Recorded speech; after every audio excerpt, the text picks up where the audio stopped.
Hello, everyone, and welcome to This Week in Hospitality Marketing, live show number 268. With us is not our guest co-host yet. He just came in. He just came in. He's there. He's here. Okay, cool. Mark will be joining us briefly. Da-da-da. Mark is in the building. Da-da-da, da-da-da. Okay. With us in the meanwhile is Mr. Edwin StOnge with Flip2, Mr. Dean Schmit with MetaSearch Marketing Basecamp MetaSearch. Hey, Mark, how are you, sir? Hey, sorry, I am 1 minute late. A little technical difficulty. Oh, hell hath to pay. Yes, we were sitting there going, well, we can do a soft shoe if we need to, but also with this was Mr. Ben Hanley from 36. Mark, let me make introductions real quick. You already know Ed. Yeah. Dean Schmit with MetaSearch Marketing and Ben Hanley with 36 Agency. North New Guinea, I think you're located, correct?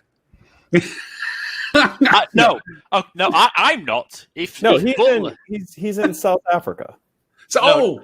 That's it. Yeah. No, we make fun of Ben on a regular basis, Mark, because he is from Northern England. Yeah, you can't tell, but he might have a slight accent, just not too sure. I think it's Scottish. I have zero accent whatsoever. Mark, this show is awash with casual racism. It really is. If I put on a posher accent, maybe they'll accept me. Just remember, Loren, we used to own your country, so that's true. That's true. Yeah. We should take it back sometime. No, keep it. Keep it. So we don't scare Mark away. I invited Mark on the show. I had the pleasure of being introduced to Mark by our friends at Navis, and Mark and I kind of got to talking about the interesting things he does with his agency, and that's when I uncovered that he was behind Book Now, Stay Later, the hotel bond program, and I was like, whoa, that's really cool. We've talked about that, and so I thought it would be really neat to follow our own rules and give Mark the first 30 minutes where Mark can tell us about him and about, I really want to hear more about what inspired the Book Now, Stay Later and ask you a lot of questions about that. So, with that, so Mark doesn't have to develop sharp elbows. Mark, thank you for joining us today. The floor is yours, my friend. All right, awesome. I'm going to go on some random tangents. I look forward to speaking. We never do that. Really weird things for about 30 minutes. No, thank you all so much for having me on this show. I want to talk to you guys about Buy Now, Stay Later. But before I get into that, I do want to say that Buy Now, Stay Later was a collaborative effort between my agency and Rachel Harrison Communications. Shout out to Rachel Harrison. So I want to make it very clear that this was by no means a one agency show, although we are responsible for a large part of it. So I guess I'll start with a quick introduction about me and my agency, if some of you aren't familiar with us. So I'm one of the co-founders of ELMNTL. We're a marketing and communications agency that specializes in mostly tourism, travel, and hospitality. So we work with tourism boards around the world, including the Association of Southeast Asian Nations, which is an intergovernmental organization that covers 10 countries in Southeast Asia. We represent the Kingdom of Thailand for tourism in Canada, the US, Mexico, and all of Latin America. And we represent a number of small islands in the British Virgin Islands. So a lot of DMO work, and we can talk about that later as well, because obviously tourism is related to hospitality, and it's been a very interesting sector to be working with in the last year. And on the hotel side, we work largely with independent hotels around the US. In large metropolitan areas like New York and Chicago, but also in some smaller suburban areas as well. So no big brands, all independent. And then also for us, hospitality is anywhere where there's a host and a guest. So the foundation of the agency was actually largely in restaurants. So we worked with, and we continue to work with, independent restaurants around the country, but also restaurant brands. So on the independent side, if you're familiar with New York, you'll know places like Katz's Deli and Sylvia's up in Harlem. So they're clients of ours. And then on the branded side, the Halal Guys is a long-term client of ours, but also international franchises like Bonchon Fried Chicken. If you've ever had some late-night drunken Korean fried chicken, you'll know Bonchon. But I want some now. So that's kind of our focus. And interspersed in there, we've got a few kind of adjacent fun lifestyle and spirits clients. So we work with StOnge for many years. We work with a handful of international beverage brands. Hey, Tristan. Oh, he's with Ben. Hey, Mark, how you doing? Not he's with Ben. with Ben. Yeah, Not he's with Ben in a biblical sense. I'm loving all of these Commonwealth accents. We just need one more, and we'll have the. Well, where's Stuart? Stuart, here. he sounds nothing. Stuart, you're in here somewhere. Come on, you're from somewhere Australia. Don't be shy, Stuart. Don't be shy. Nice. Cool. Very nice to meet you. Nice to meet you too. Those are the sectors that we cover. And in terms of what we do, really, it's integrated marketing, as many different channels, mostly digital, that we can touch. So we do the creative side of things. We develop the brands. We'll build the assets like the websites and apps, and then we run the marketing on social media, paid ads. Where things get interesting is we also try to connect that through to experiential, to influencer work, to PR, so that we can have as many different touch points and opportunities to tell the stories for our clients as possible. That's the kind of work that we really love to do. I mean, we do occasionally do the one-off kind of build a website or run a PPC campaign, but that's not what gets my team up and firing in the morning. So the team's kind of spread out between 4 offices. We've got New York, Dallas, which is where I'm based. Our development team is based in Manila, and then we have a creative team based in Sao Paulo. So for a company with 4 offices, we don't really have that many people. We're still pretty small. It's 20 full-time. And fortunately, with everything that's been going on, we've been able to retain everyone, which has been amazing. Partially due to our careful planning and quick responses, and a large part just pure luck. And we'll, I always say it's better to be lucky than good. Yeah, lucky, unlucky. The title of my book. I fully agree with that. I mean, there's a lot of this. Most of this nobody could have planned for. And if you think about the range of sectors that we cover, I don't think you could have picked a worse basket of sectors to focus on at this particular time, because our clients just disappeared off the map. Some of them closed. A lot of them shut down and are only now just starting to reopen. So obviously, we're faced with a dilemma where, and you guys know this, the hotels need marketing services more than ever, but they don't have the money to pay for it. So then what do you do?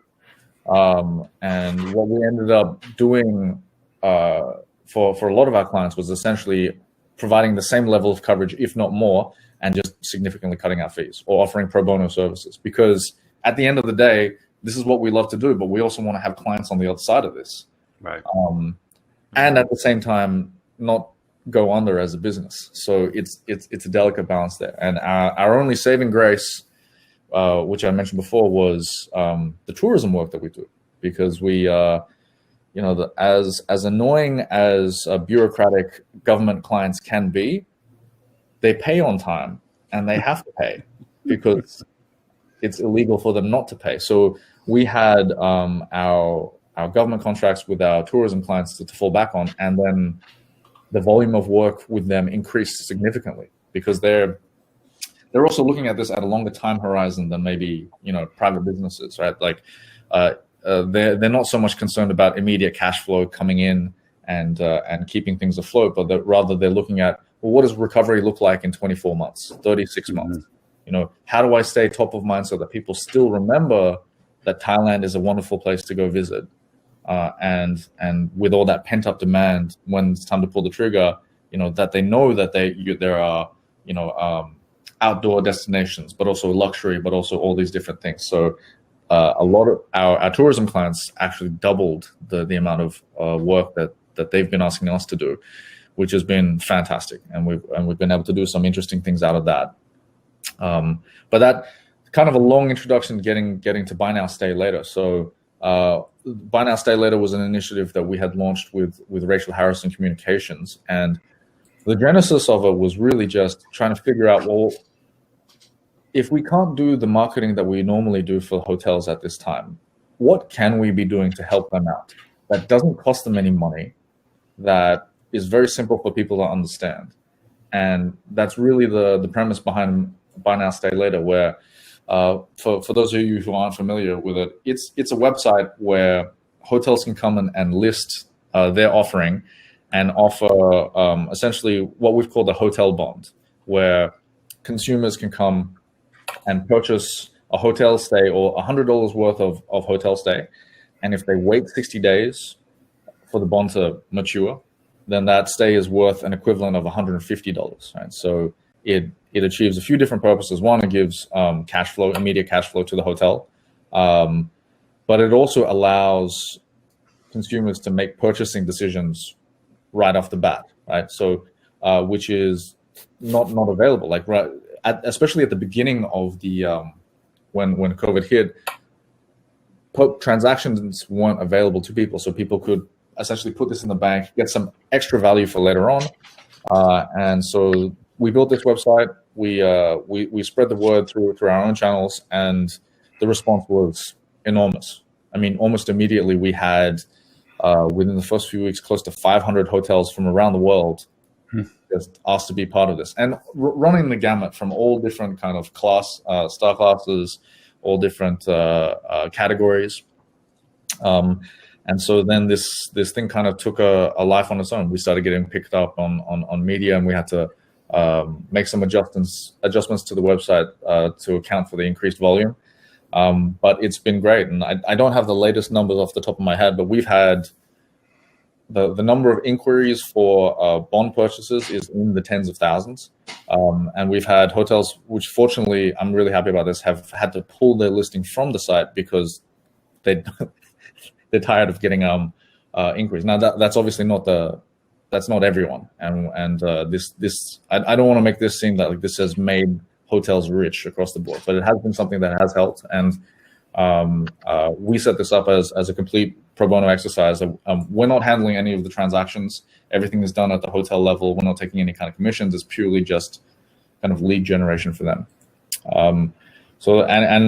We had thought that this would probably wind down around August, but we keep on getting inquiries for people to be part of it. So, I mean, that's not necessarily a great sign for where we are as an industry, but there seems to be still demand for this. And one of the pleasant offshoots of this was Thailand. Our client Thailand had actually asked us to build a separate subsite specifically for Thai resorts and Thai hotels, so that they could drive some traffic specifically to help their own economy. So that's the 10-minute overview of Buy Now, Stay Later and us. Hopefully that all makes sense. So, I mean, no one here likes the idea that you've done right by your clients, because no one on the show does that.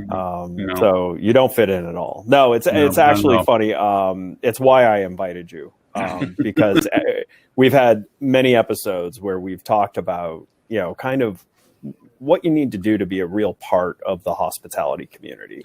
Now is not the time to, try and rake people over the coal. It's the time to, put up your sleeves and help everyone.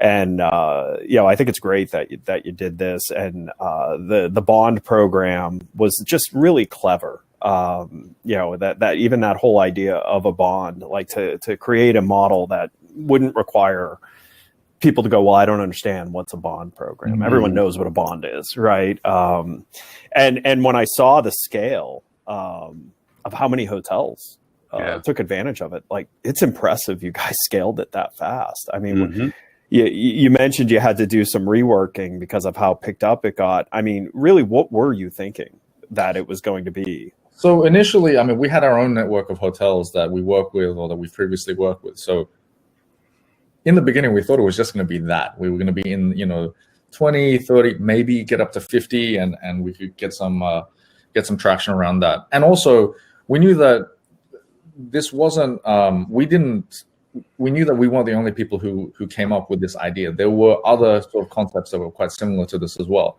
But we wanted to set it up in a way where it had the lowest transaction cost possible for any kind of participant. So we didn't want to layer in any kind of, for example, an actual transaction on the site, because then we'd have to deal with all of the, the whole ecosystem of hotel tech and trying to connect with this person's, booking engine and that sort of thing. And that would necessarily limit the hotel's ability to participate. we saw other hotel groups, and there were some other agencies that launched similar sort of concepts, but they had, you could actually book the stay there and then, but then you could only include a handful of hotels at a time. So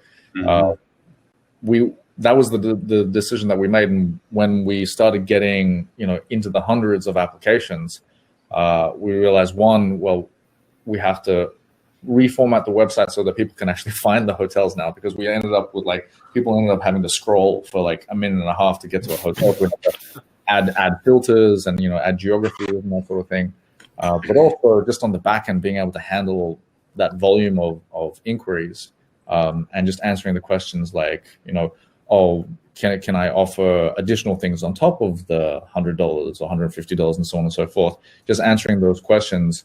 We had to figure out a way to do that wouldn't overtax us, because in the meantime, we're still trying to stay afloat as an agency. Sure. But we were able to figure out more or less simplified ways there. And again, I want to mention Rachel as well, because her team had handled a lot of those inquiries, and we're still going here. So I'm glad that it's been of benefit. And the emails that we've gotten from various hotels.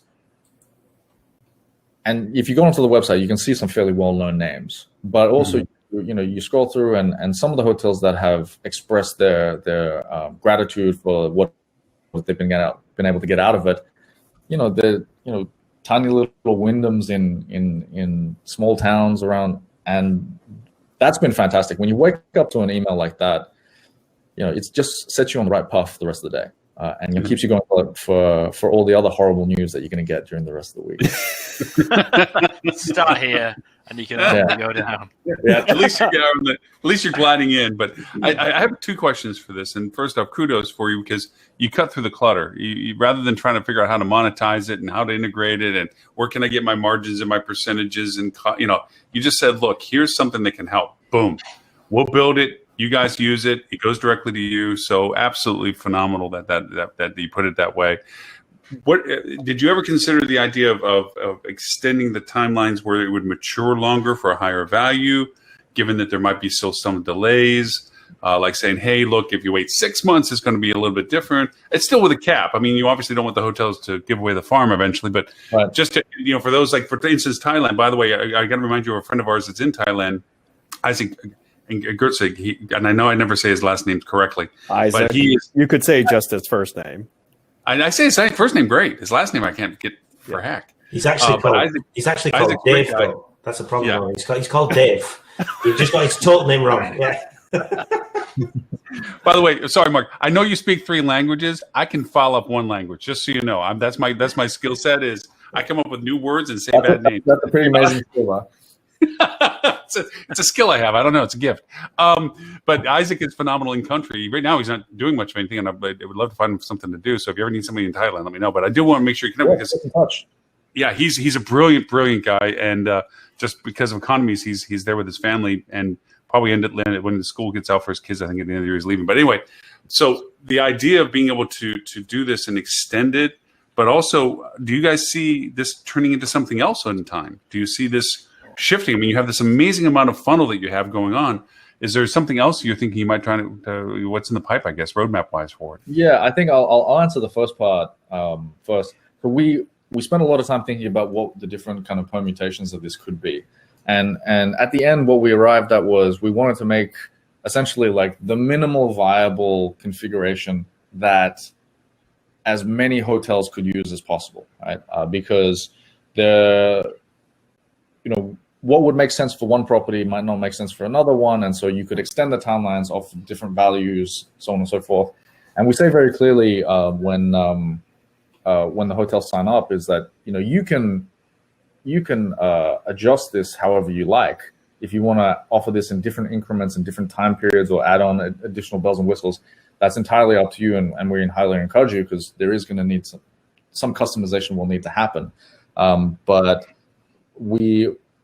our rationale was that we wanted to have something that was as easy to understand as possible and leave it at that. And that would be the first draw. And I think we've received some feedback when people have used buynowstaylater.com versus other websites that offer similar sorts of offerings. And the feedback has always been, it's just easier to understand what's going on here. I don't need to read into the fine print, and it reduces that transaction cost. So definitely where we've explored other configurations, but we've mostly left that up to the hotels themselves to offer afterwards. And then as far as the next steps for this, we're working on a few different things, and largely that's contingent on where we are going as an industry, because you still have, there's what we want, what we plan to do, and then 3 months from now, we'll see where we actually are. But we do have a few different ideas from this, and it's been great seeing the community that's emerged out of this, right? And I think that's been a recurring theme in a lot of conversations that I've had recently, is that the community has really come out, and in more prosperous times, it's easier just to stay in your own bubble and focus on your thing and see everyone as a potential competitor for the margins of business. But I think by and large, we've all realized that as an industry, we all have to band together in order to recover, but also that the pie itself is much less, or is much bigger, or at the very least, much more shareable than we thought it was before. Yes. And the pie is now 3-dimensional. And so where we were thinking of just my slice before, now together we can get all of these different elements. And so some would say the pie is infinite. The pie is infinite. Thank you, Mr. 3.14268392, whatever. That's going to be the title of your next book, The Infinite Pie is Infinite. The pie is infinite. So you haven't been able to see this because you're new here, but in the chat we did put a link to Buy Now, Stay Later. But then Ben had to rightfully claim stake that he was the first one to discover this in our group 5 months ago. Thank you, Ben. So really, I'll be entirely honest. I wasn't supposed to show up to this call, to this webinar. I was supposed to do it next week's. But when I heard you were coming and that you were part of this, I said, I had a polite discussion with my wife about trading chores and responsibilities for the time to come here, because it's a little bit later in England here. When I first heard about this, and it was from a lad called Javier Moreno at Pegasus, who's the account manager, I just thought this is brilliant. Bear in mind, I'd come out of quite a rigid, structured department, and to come out into the world of hospitality and see everyone just banding together to try and keep everyone's heads above water was amazing. I fanboyed in a massive way. I reached out to both the founders. I think it was Lion and Lamb Communications, Rachel, and the other lady whose name I forget, and just sent them this long email. Why do you think about this? It's a great idea. It's fantastic. You should go on a show. I know a guy called Loren. You should go on a Friday. And it was brilliant. And you see, everyone you speak to has a different opinion about this, or sees something else, something new in it. Like, we could mature the bonds and they could be worth longer. Or why don't we trade the bonds? Or what happens if the hotels go under? Or da-da-da-da-da. And my inbox, I got some quite difficult questions, actually. If I go under, is there an insurance policy? Well, not from me. No, I just it's not my platform, dude. But what a great question. And it just, you said it earlier on, now isn't the time to try and fleece people. Now isn't the time to try and sever the last thread of the industry. Now is the time to chase relationships over revenue. Absolutely. And it's something that I can speak at for everybody, in the Friday Club. That's what this pandemic and this emergency is unearthed in the industry. The fact that it's not just the relationships with your clients, it's relationships with vendors, other vendors that would have been your competitors, that you would have been fighting for the same business for, and that you maybe wouldn't have spoken so openly with about. And everyone's realised we're all in sort of this really shitty situation. Yep. All the boats. What's the phrase, Loren? The tide rises all boats. Yes, there you go. Yeah, and this is a really great example of it. I think it's a brilliant scheme. I really do. And I'm mentioning it to anyone that will listen over in Europe. There's nobody on the UK on this site. We'll have to rectify that, Ben. Yeah. We'll have to rectify that. Yeah, I think we know why. I think it's I think there's we're playing whack-a-mole over here at the moment in local lockdowns. It's like you can have a lockdown, and now you can have a lockdown. So a lot of the hotels are struggling a little bit more over here than they were a couple of months ago. But you definitely got to slightly overweight old male cheerleaders over here in the UK. I'll take it. Yeah. Well, thank you for the kind words. And again, I want to say, like, Rachel and her team were equally part of this, and I'm fully with you on this in terms of the focus of where we should be right now in the industry. Relationships is, at the end of the day, it's all we have in this industry, because, and this was kind of like it was a conversation I was having earlier this week with Navis.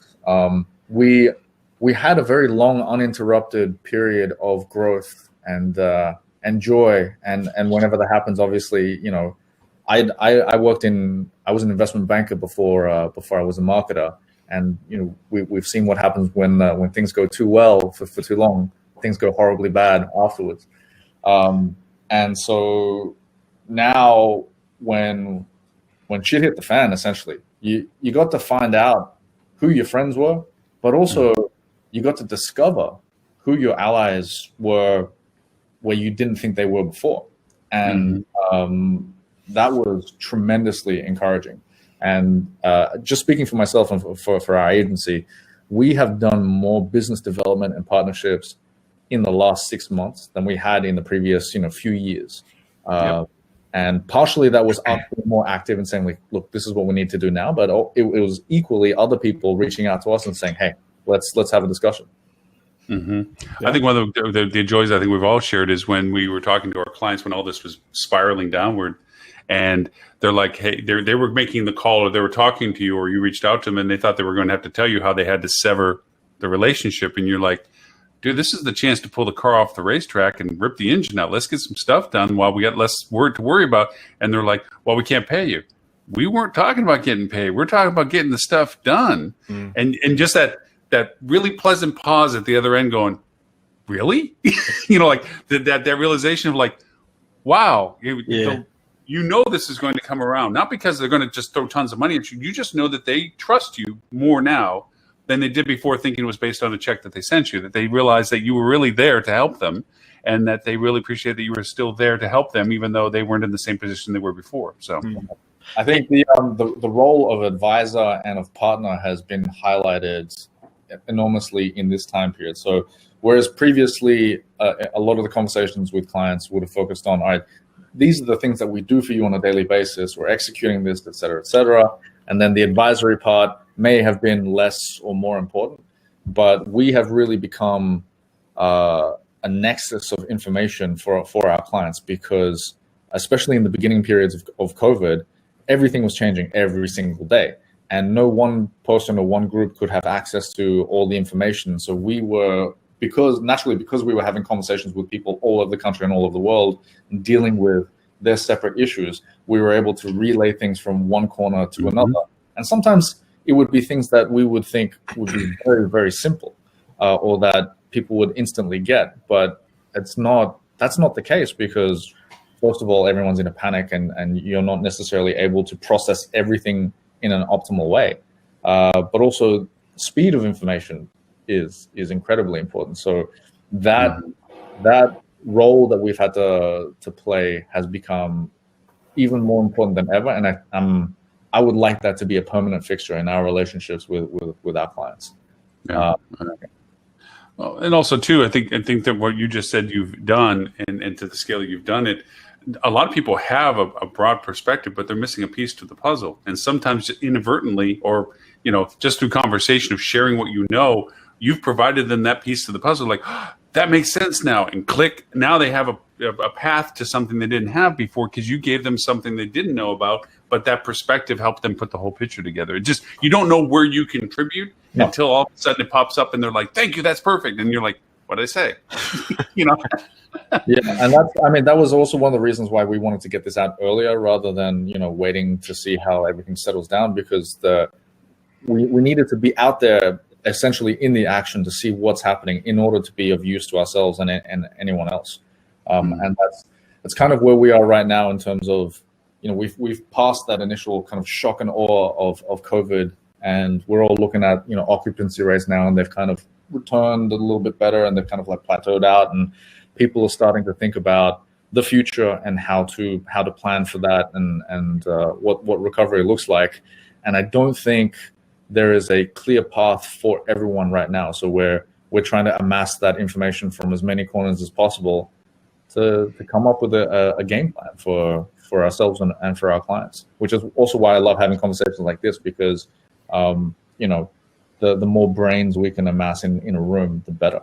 Yeah, and here you have at least 1.5. That's generous. I was going to go for just a half, but okay. I was giving Mark the 1. Okay. Well, in that case, brains galore. we were on a call a few weeks back, and one of the guests described us as a think tank, and I nearly fell off my chair. I'm like, no, you've missed the entire reason of this show. Yeah, more of an empty gas tank. I mean, more of a pondering tank. We ponder. No, I'm still thinking about pie right now. I'm really hungry. Yeah, Mark. See, you missed an episode where I brought on a cleaning company. Yes, a company that actually like cleans like really messy things. Sanitation. Yeah. Yeah, and so he was explaining like how to clean correctly to sanitation, and he kept mentioning biofilm. And he which had us all like, you could see all of our faces like every time we were like but then he would say poop and everyone would chuckle or just laugh because we're all a bunch of children. Common denominator, poop, and we just smile. If you want to hang up now, Mark, please feel free. No problem. We're already here. We're deep in it. Let's go on. What is biofilm? It is on all surfaces. It is a layer of living organism. And he talked about everywhere. Yeah, his company was as hotels had closed and those that had stayed open. He was talking about the differences between it was easier to clean a hotel that was in operation than it was that has to kind of get restarted because there's a lot more scalability to it and so forth and so on. And he was talking about the methods and methodology at the time, and to put it into a timestamp, that was back when we still considered surface contact as vulnerable as airborne at that time. We didn't see that there was a variation between the two. So the hotels were trying to be extreme in their cleaning policies, and he was being called in to do all this stuff. And he was trying to explain the very logistic process of doing all this. And we just went to the least common denominator when he was talking about how he had to clean stuff. But by the way, biofilm is actually hard to kill as well. So just now that you have that image, you also have the image that it actually takes like 10 minutes of disinfecting to kill a biofilm.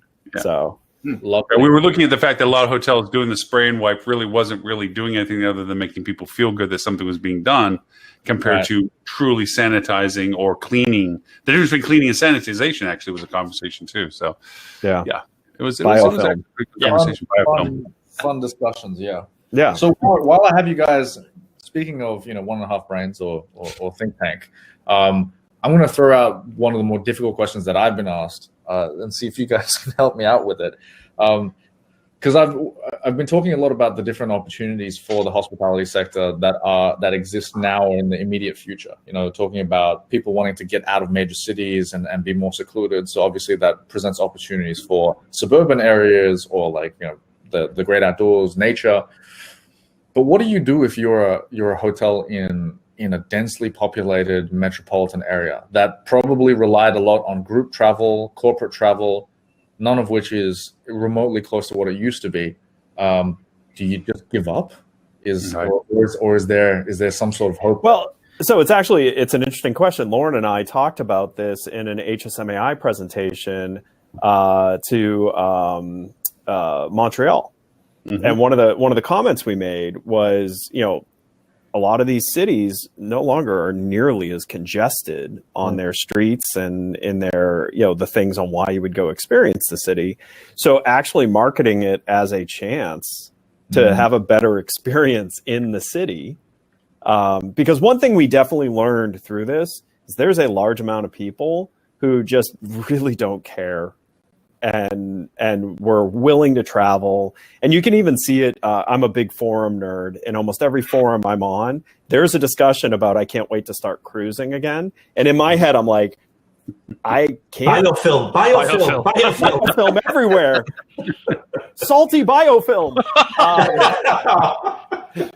Do not Google that. Do not Google that. Do not Google that. But there is an opportunity because, listen, if you don't live in a densely populated city, you may have avoided them anyways because you're not used to that type of congestion. You're not used to that type of chaos. You actually have an opportunity to introduce an audience to what is great about these cities, and really sell it as like this is probably the most open we'll ever be. Yeah. I think I heard some really interesting pivots as well, and one of the things that this pandemic has heaped upon these in bucketfuls is just how quickly people can go do an absolute 180 in something they've never done before. For example, there was one hotel. It was a presentation that Tristan and I did for a HOA, and one of the hotels asked us, "Oh, I'm a business hotel. That's not going to happen here." One of my ideas was, if I'm not mistaken, it was flipping from because they had wired internet into all the rooms, and they actually said, "Oh, we're going to flip it, and we're now going to bring in people for LAN parties to do old school gaming in rooms." I was like, "That's a brilliant idea." Yep. And then she said, and then the question, and I thought, "Oh God, these are a bit spicy, these questions." And the next one was, "And I have a massive meeting and event space. What shall I do with it?" And that was a bit of a blindside question. And so we sort of said, why not put on a jobs fair for people in the hospitality industry who've been laid off? Oh, brilliant. We'll do that. Okay. I was like, dodged a bullet there. Yeah, speaking of which, Loren, that I forgot to tell you, because Loren has been touting for weeks that hotels should partner with their local communities to help with schooling and things like that. Yeah. I actually had a hotel have to pause service with us because they're shutting down as a hotel for the next 6 months because they're housing the local school system in and throughout their hotel. 3 cheers. Awesome. And I was like, I got to tell Loren this. One of Loren's ideas worked. The one idea. One idea. Even a blind pig can find a turnip. I'm just saying. So one of the other things we were saying as well is, I think one of the questions that came to us was, I've got a big, reception area as well, not just the meeting space, but it's because there was, we're going back a little while. There's a worry about food and things like that, and restaurants were still shut down or weren't open, and they were only offering a takeout service. It was bring the restaurants, bring the local community into the hotel. If you've got space, it's about exactly what we've been doing. It's about building those partnerships with the local vendors that you would otherwise see as competition, or that you knew that were there and your hotel guests would go to. In any case, bring them in. Whether it's restaurant food, takeout food, whatever it would be, bring that in. Food trucks, that's the one. Yeah. Anything barely edible. I think that you might some might have hurdles to overcome. There might still be a little bit. I don't know. There might still be a little bit of pride in not wanting to admit total defeat and partnering with other hotels. But I would say if there's ever a time in history where the industry needs to sort of let its guard down, put its hands up and say, I can't do this myself. I read the stats. I think it was 60% of hotels in the next 4 years, if there's not a turnaround, they're just gonna go. They can't survive at all. Mm-hmm. This is the time where you say, hey, we've actually got a really great deal with this, I don't know, digital marketing agency. Do you want to partner with them? We've negotiated this discount with this attraction. Do you want part of that as well? Even chasing relationships with your competitors, it benefits everybody first of all, it's always smart anyways. Mm-hmm. I've always been close friends with my competitors. So at Easy Yield, I was really close with the owners of Rate Tiger. I was really close with the owners of Rate Gain. And here's why. They're so similar to me. No, they're so similar. They made the same decisions I made. I see that as these people know what I'm doing more than anyone else. And because of that, yes, there was a lot of friendliness between our companies. It wasn't a nasty, aggressive thing. It was like, oh, hey, FYI, we turned down a piece of business because it wasn't right for us right now. You should call them because they're shopping. And that would happen both ways. And so after I sold, I remained friends with these people. You should be friends with your competitors. They are the most similar people to you in this business. Well, to amplify a little bit of what Ben said too, is we're so used to our old paradigm. See, it's one of my new main words. He's saying paradigm, Mark. But I say paradigm. It's my way of saying the word. But anyway, we've been so used to competing with each other in market and my fair share, my part. I mean, we literally have reports that focus on my share. What am I getting compared to everybody else? And Mark, you brought it up earlier. We're all in the same relationships right now. We're all in the same space. And relationship building is the key element to this. If we're all ding dong, the witch is dead, the big old box hotel in downtown, wherever, is gone, that's one less thing to bring people in future tense to your market. You're reducing the value of your destination by reducing that aspect of what's there. So right now, it's better to, as Ben says, collaborate. Work with your local business saying, hey, I have this audience that's about what I do, my hotel. What is your audience about your restaurant? What is your audience about this? There's a certain, and it's like doing old-fashioned marketing stuff. What's your SWOT analysis on this? What's my real asset value? I have a very grand hotel, huge reception area, big chandeliers, lots of rooms. So, rather than bemoaning the fact that you have huge conference space, flip the positive to it. I have controlled space. I can mitigate going through safety protocols to get to an open common area. And as we're all struggling to try to create some sort of normal version of what it was like at a conference or what it was like when we could get together, you see what Microsoft Teams is doing, like, oh, now I have a little theater seats. I can put little people's faces in. And, they're trying to somehow visually normalize interactions the way they were before. Well, what about the next iteration of this where you create a conference in a large space that can create the distance of safety that the municipalities might still require in your market? And through that, you now have a full stage again, with all the fun lights and all the backdrops and the screens and the distancing between your panelists and things, and project that as your event.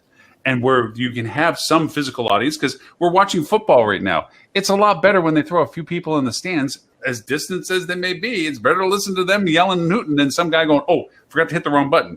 Audience laughs,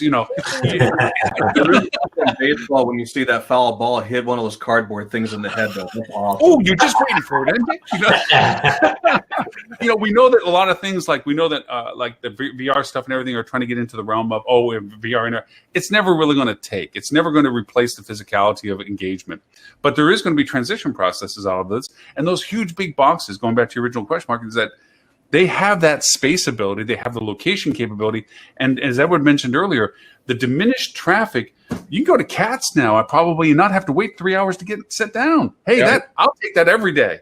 I'll wear 5 masks and a goggle if I have to go and get one of those sandwiches. Heck yeah, Oh, yeah.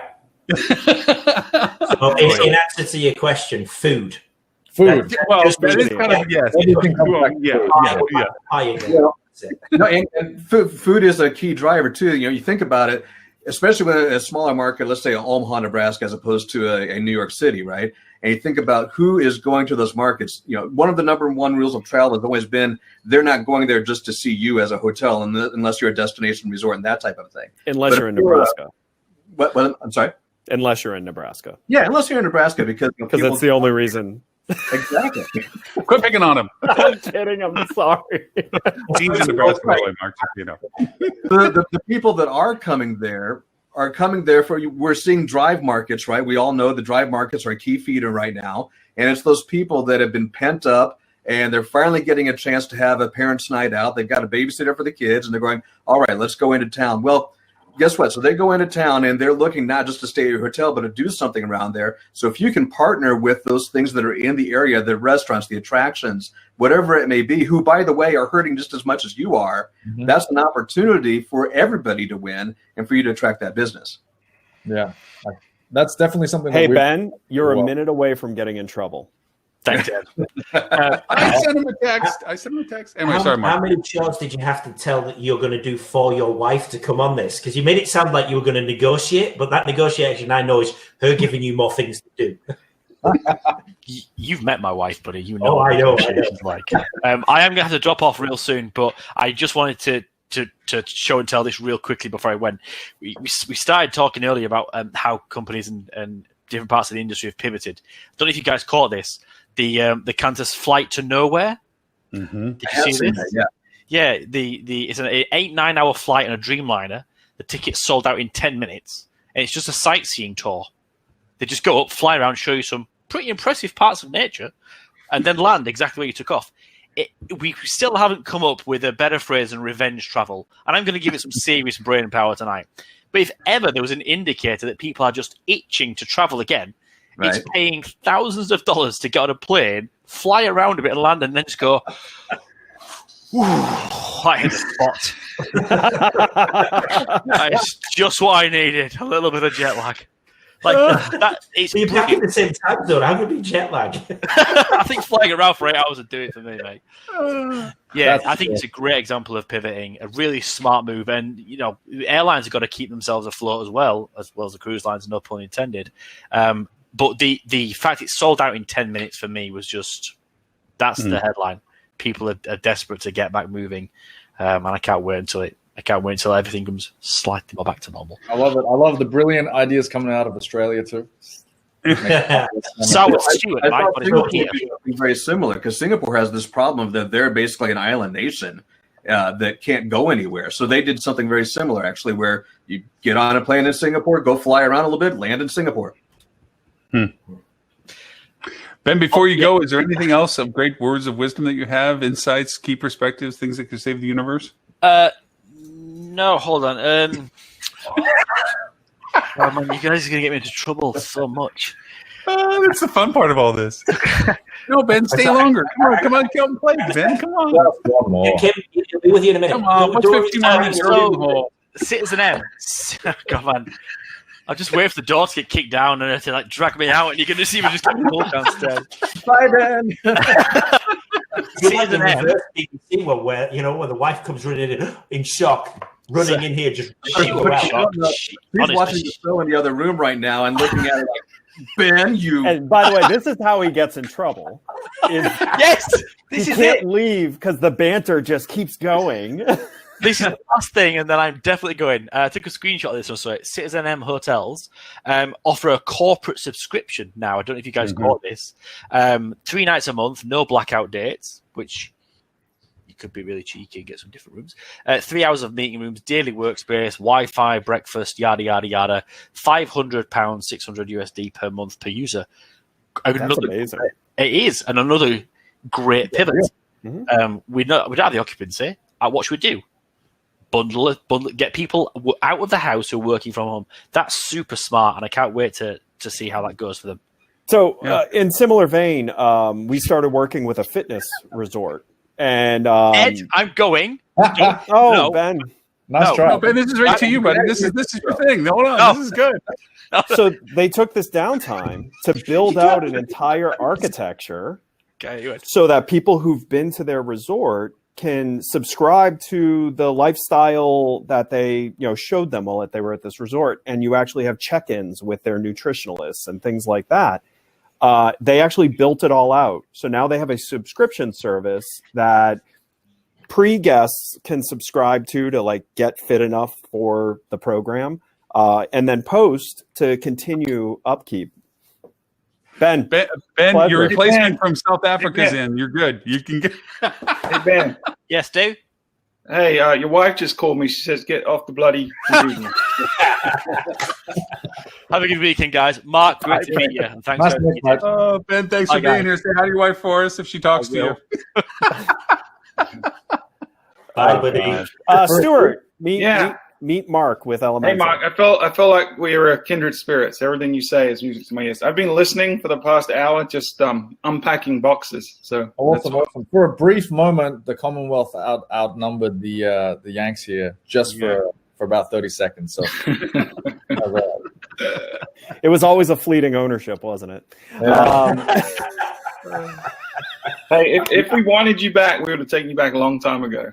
That's Now right. we're asking, and you're not taking us back. So, Mark, I appreciate you taking the time and not being afraid when you initially jumped on and we were already spun off into craziness. No worries. It is voluntary from here for you on whether or not you want to continue. Now, just understand, if you want to continue, you need to actively interrupt someone to speak.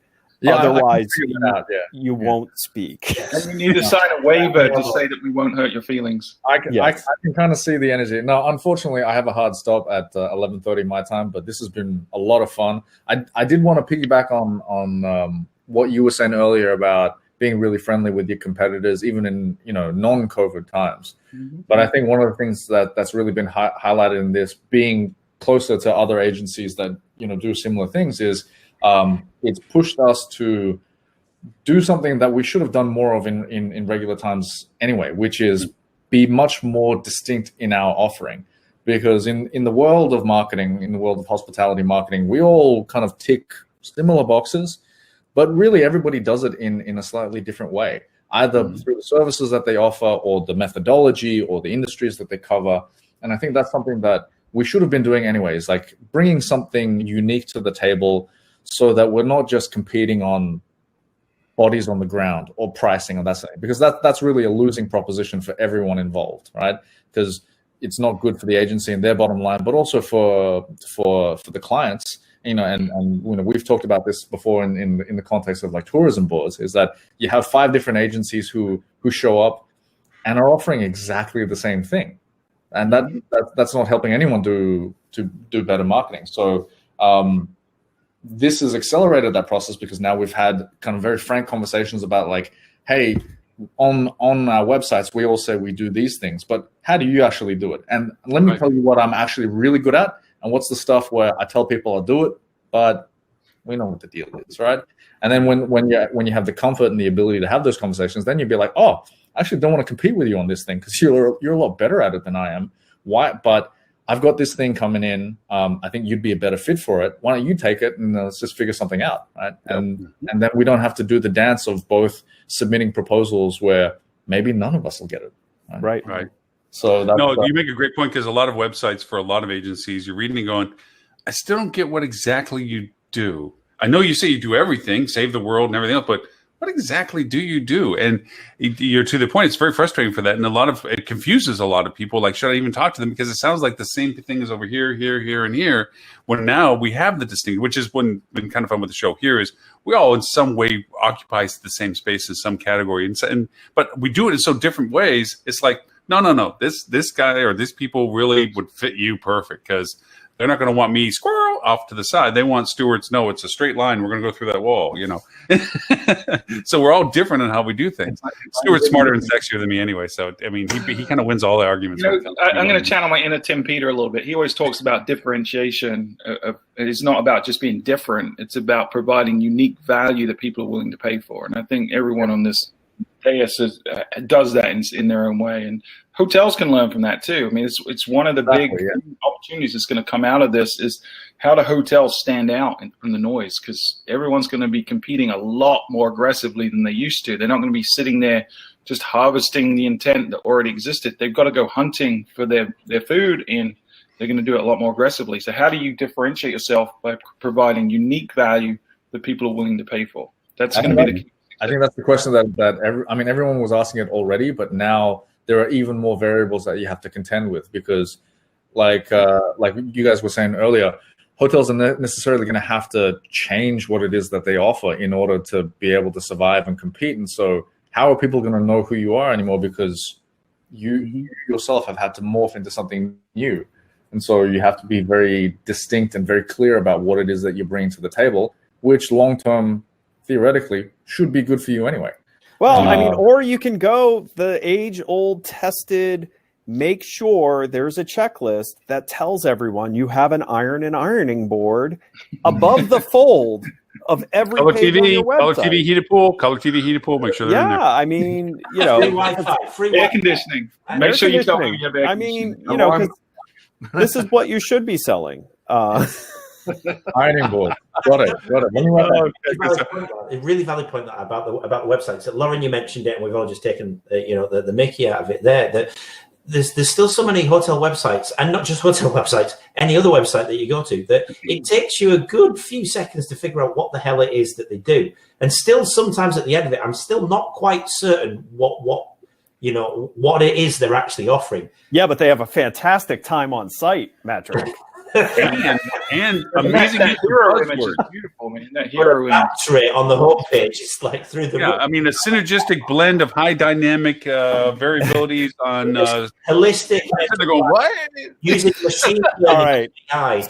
So Mark is going to still be too polite. He does have to wind down in 5 minutes. So Mark, if people want to connect with you or learn more about ELMNTL, where should they go?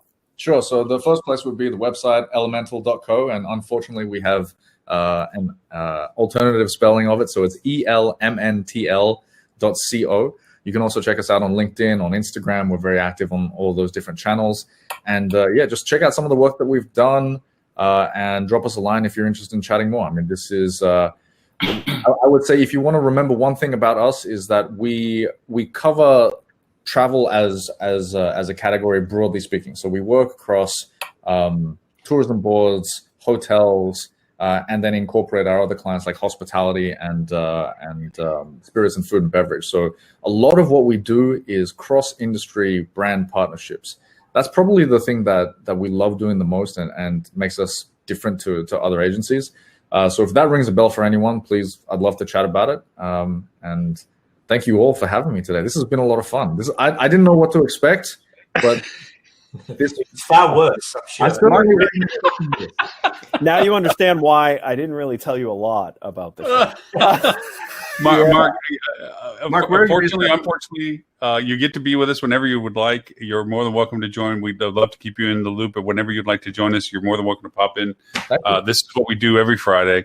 Only plus another hour or so, and we asked you for only a half hour, and you gave us an hour, so we sincerely appreciate the additional time by far, and the insights and so forth. And Ed, thank you for making the connection with Mark with us so that we can. Yeah, you can see why I thought he'd do okay, right? Yeah, you don't fit at all, Mark. Really, I really. I need a better background. Like, I think everyone's got a cool. But I mean, obviously, Ed, you're just showing off with your posters. Yeah, but hey, but look!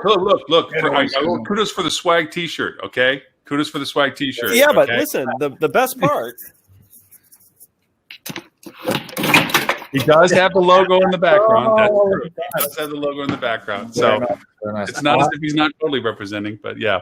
And Mark, do you, just because you are multilingual, do you feel, because we translate this in 11 languages, do you think I should throw some Mandarin in this week, or just, 100%. I'm very curious to see what the Mandarin translation looks like. Oh, dude, it's probably going to be you're going to laugh at it. It's probably going to be more humorous for you to try to read the closed captioning Mandarin, knowing that it's probably already screwed up anyway for your translation. Albeit, because of the way Loren structures his sentences, his part will make a ton more sense. It's all backwards. Mark, thank you very much for your time, and we'll make sure that all the notes go out, and I'll send you a link to all this stuff. And if you don't mind, I will send you Isaac's information, because, like I said, he's in country in Thailand, and he's not doing anything right now. And if you need anything in the country, he's great at it. Yeah, he's a good guy. Send it across. All right, thanks a lot, gentlemen. Right. Appreciate it. Mark. Mark. Thank you. Don't hit the stop button. Just close the tab. Just close your browser. Don't. It's funky. Yeah, don't. Don't end the show. All right, and gentlemen, before you get into your crazy banter, I have to go as well. Thanks for humoring me on bringing in Mark. When I found out he was behind, buy now, stay later, I was like, dude, you got to come on the show. Yeah. So no, that was awesome. That was awesome. Even though he for some reason has an aversion to vowels in his business name. Yeah. Ration's one word. At the beginning of the sentence. The name of his company is just like how all of you speak. Yeah. That was the Australian spelling. I thought you'd all just be comfortable with that. No, but it was brilliant to it, and you're right. It goes back to what he brought to the market was straightforward and simplistic, and it didn't get overly complex, and he wasn't trying to be too many things. And brilliant. I think at the end of the day, that the thing that makes him a fit with his show, and the thing that makes him great, is his philosophy on business, right? And I think he shares the same that a lot of us folks do. It's indeed not competitive. It's not seeing how much I can do for me. It's not about me. It's about them. It's about how can we help solve problems for other people. Yeah, really for real. All right, gents. Have a fantastic weekend. Find you.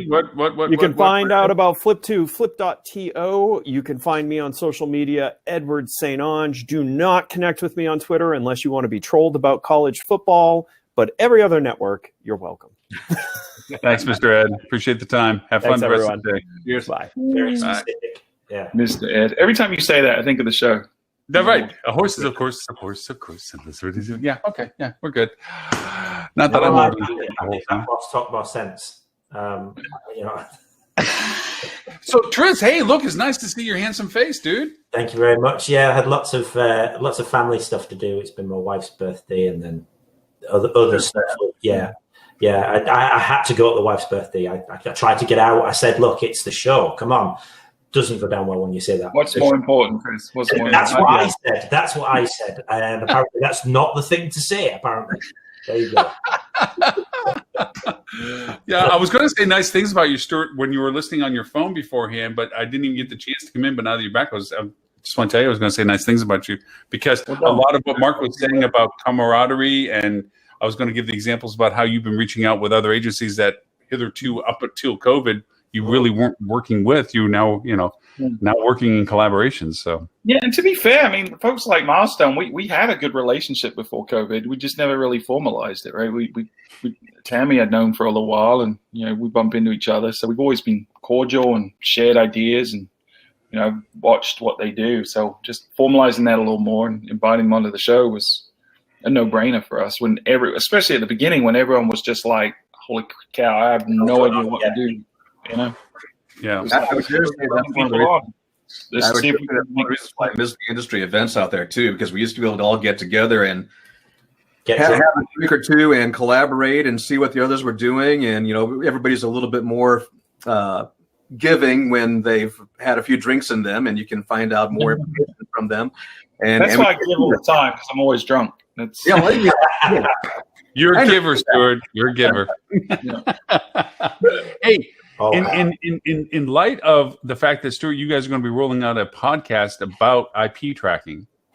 Well, it's about the our industry has this thing that it does. It sensationalizes. I don't know if other media channels do this, but the hospitality industry certainly does. And it's the death of this, it's the death of that. Every day, like SEO has literally had 12 deaths at this point, right? And it's like the Phoenix. Yeah, exactly. But, and we had like Mobilegeddon and nonsense, right? Blockchain was going to destroy everything for a little while. AI was going to destroy everything for a little while. And who knew it was actually COVID that did it? Yeah. Maybe it was what happened when blockchain and AI combined. They created COVID. I don't know. Yeah. But what the soup du jour right now for a lot of folks, seeing so much content written about it, is this entry into a cookieless world is what a lot of people call it, which is really not accurate. It's the death of third-party cookies, right? Which is probably a good, long overdue thing for the industry. And so we're preparing a podcast. We're going to record it actually on Monday. We usually record on Fridays. We record it on Monday. It'll get published next week. But we've been doing our research, and I just keep running into the same problem in my head where I'm like, if you're a good marketer, this doesn't affect you negatively at all. In fact, it's going to only affect the people that are doing a shitty job. And so I kept coming to this conclusion. I'm like, this can't be the case. Why is everyone freaking out about it? So I called the smartest person I knew. He didn't answer. So then I called Tim. He didn't answer. Then I called Ed. He didn't answer. So then I called Loren. And so, wow. You should have probably been the first nobody one. left. He had no more phone numbers. I was going to say there was I think Loren was the second one. Actually, to be honest, he butt dialed me, and he had to ask something. I was like, oh, crap. Well, I'll show you. But no, I talked to a handful of people, including Ed, including Loren, and some other folks. And they're like, I think you're right. It's like the only people freaking out about this are the people that are way overcommitted to crappy advertising, like especially display advertising that doesn't really work and isn't accountable. And so I'm sitting here like saying, well, we've got a booking engine that doesn't have any third-party cross-domain tracking issues because it lives in the domain of the hotel website. We don't do anything shady where you can't really track it through first-party cookies. So, what's the big deal? So that's probably going to be we're going to break it down, explain what a cookie is, what a first-party, third-party is, and break down why you really shouldn't care if you're doing things the right way. But I mean, That's I'd like to join that myself, actually. I think that's really useful as well, because we've had questions about it from clients saying, what does this mean for our paid search services? They're basically saying, is it going to stop? Well, Google's not literally going to cull its own bread maker. At the end of the day, they need to track Google Ads, meta search, everything else. Otherwise, they're going to lose money overnight, literally overnight. One of my big selling points when I talk about meta search is that I want to get that direct traffic to your hotel's website so you can do remarketing. And people will say, well, wait, remarketing is going to go away when all of this stuff goes to the camp. Well, no, not.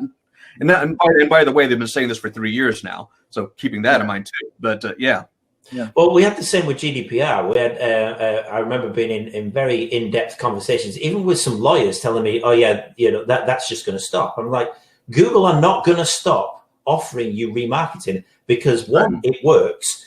Two, it makes a whole shed load of money. And three, there is a get out of jail clause in all of the GDPR legislation that was written. And I was trying to point this out. Lo and behold, remarketing is stronger than ever. It never, Europe didn't stop having display remarketing coming to them the moment it came in. Stuart, you've always brought this out over and over again, is we are our own worst enemy when it comes to what we do.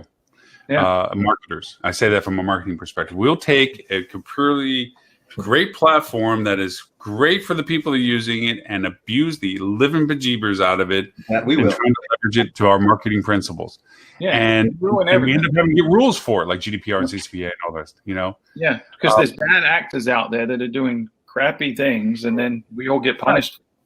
And I mean, we can call names out, and they're easy enough to do because they're the larger entities in our industry right now that are offering this massive retargeting that goes on, this massive follow-up of stuff. Absolutely.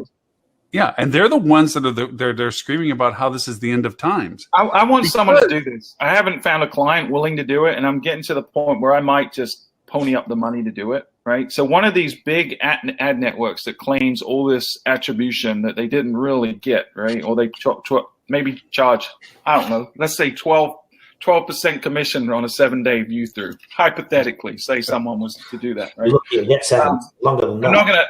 I'm assuming someone might do that. I'm not going to mention any names. I'm not naming names. Run an A/B test. Can I name? run an A/B test and literally run some of your ads with blank creative for a period and see how much attribution they claim for those blank ads. I'm serious. It's true. How great would that be, right? If someone ran that and proved that there was no meaningful impact between running a blank ad and an actual ad, it shuts it down overnight. I wonder if the blank ad would. I'm fairly certain the blank ad would get disapproved. Okay. Run something completely unrelated. Just random. Just random. Just put Loren's face on there and have it click to your website. Well, they might click on something, but it probably be to erase and permanently block. But that's it. But you know what I'm saying? No one's done that scrutiny, and I want to see someone do it. And I'm getting to the point we've been arguing this for so long. Attribution theft is real. We know this exists. We know these people drop themselves into the string, hijack the string, take credit for the string. They do all these things, and they're the ones that are beating the drum, going, "Oh my God, they can't be doing this to us."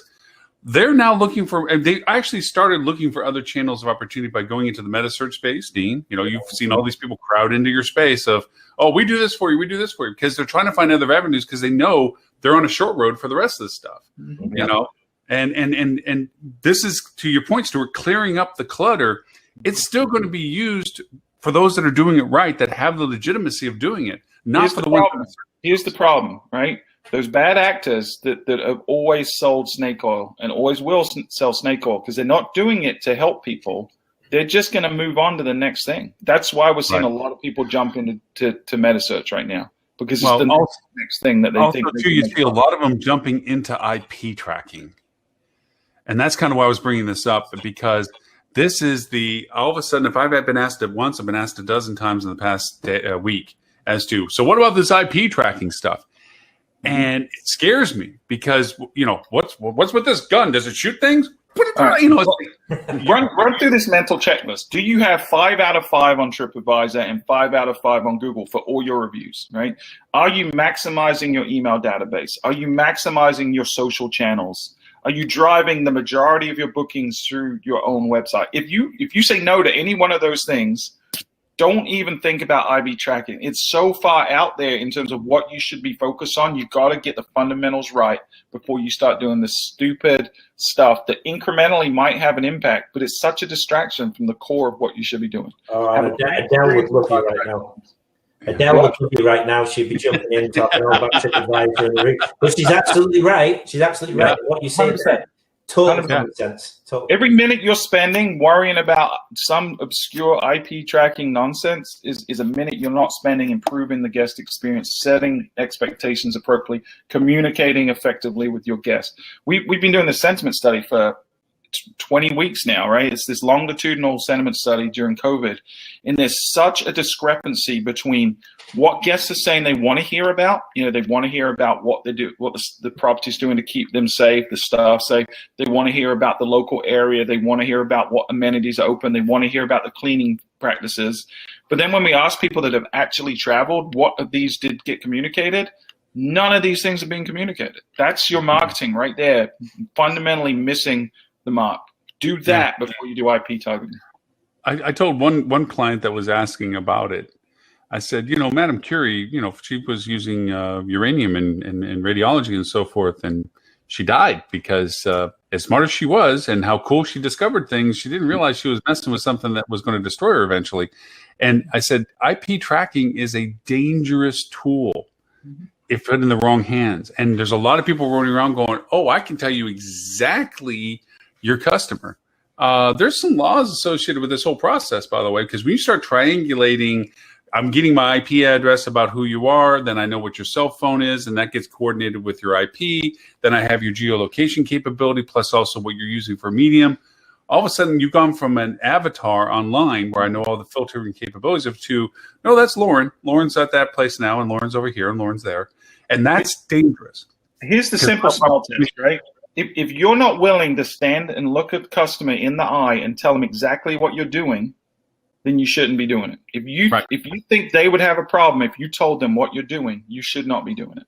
Exactly. Because everything you do should be in the interest of the guest. If you have that as your North Star, you're going to do things ethically. You're going to do things with the right approach, and you're going to ultimately win over the minds and the hearts of the guests. Mm-hmm. Still to this day, I mean, I was putting it in, even though there were old videos, it still made the same impression that I had when I first used them. I took a study that was showing Google's tracking capability with their phone. There was a news coverage that was done by the radio station or TV station in Washington, D.C. And I also took just them taking the time to go into their iPhone and seeing what was being tracked by Apple. Yeah. And it's still, both of those scared the living bejeebers out of me. They didn't, as much as they may have said or been aware, they truly didn't understand that Google knows when you went to the church or whether you went to a hospital or where you went, that information was what you accepted when you didn't read all that junk and said, sure, yeah, just as long as you get the thing running, blah, blah, blah, whatever. Let alone the apps that hijack or use that information for much more nefarious reasons than what even Google's using it for, that they even use it in worst cases. Well, that was one of the genius things that Facebook did by allowing you to log in to other apps using your Facebook ID.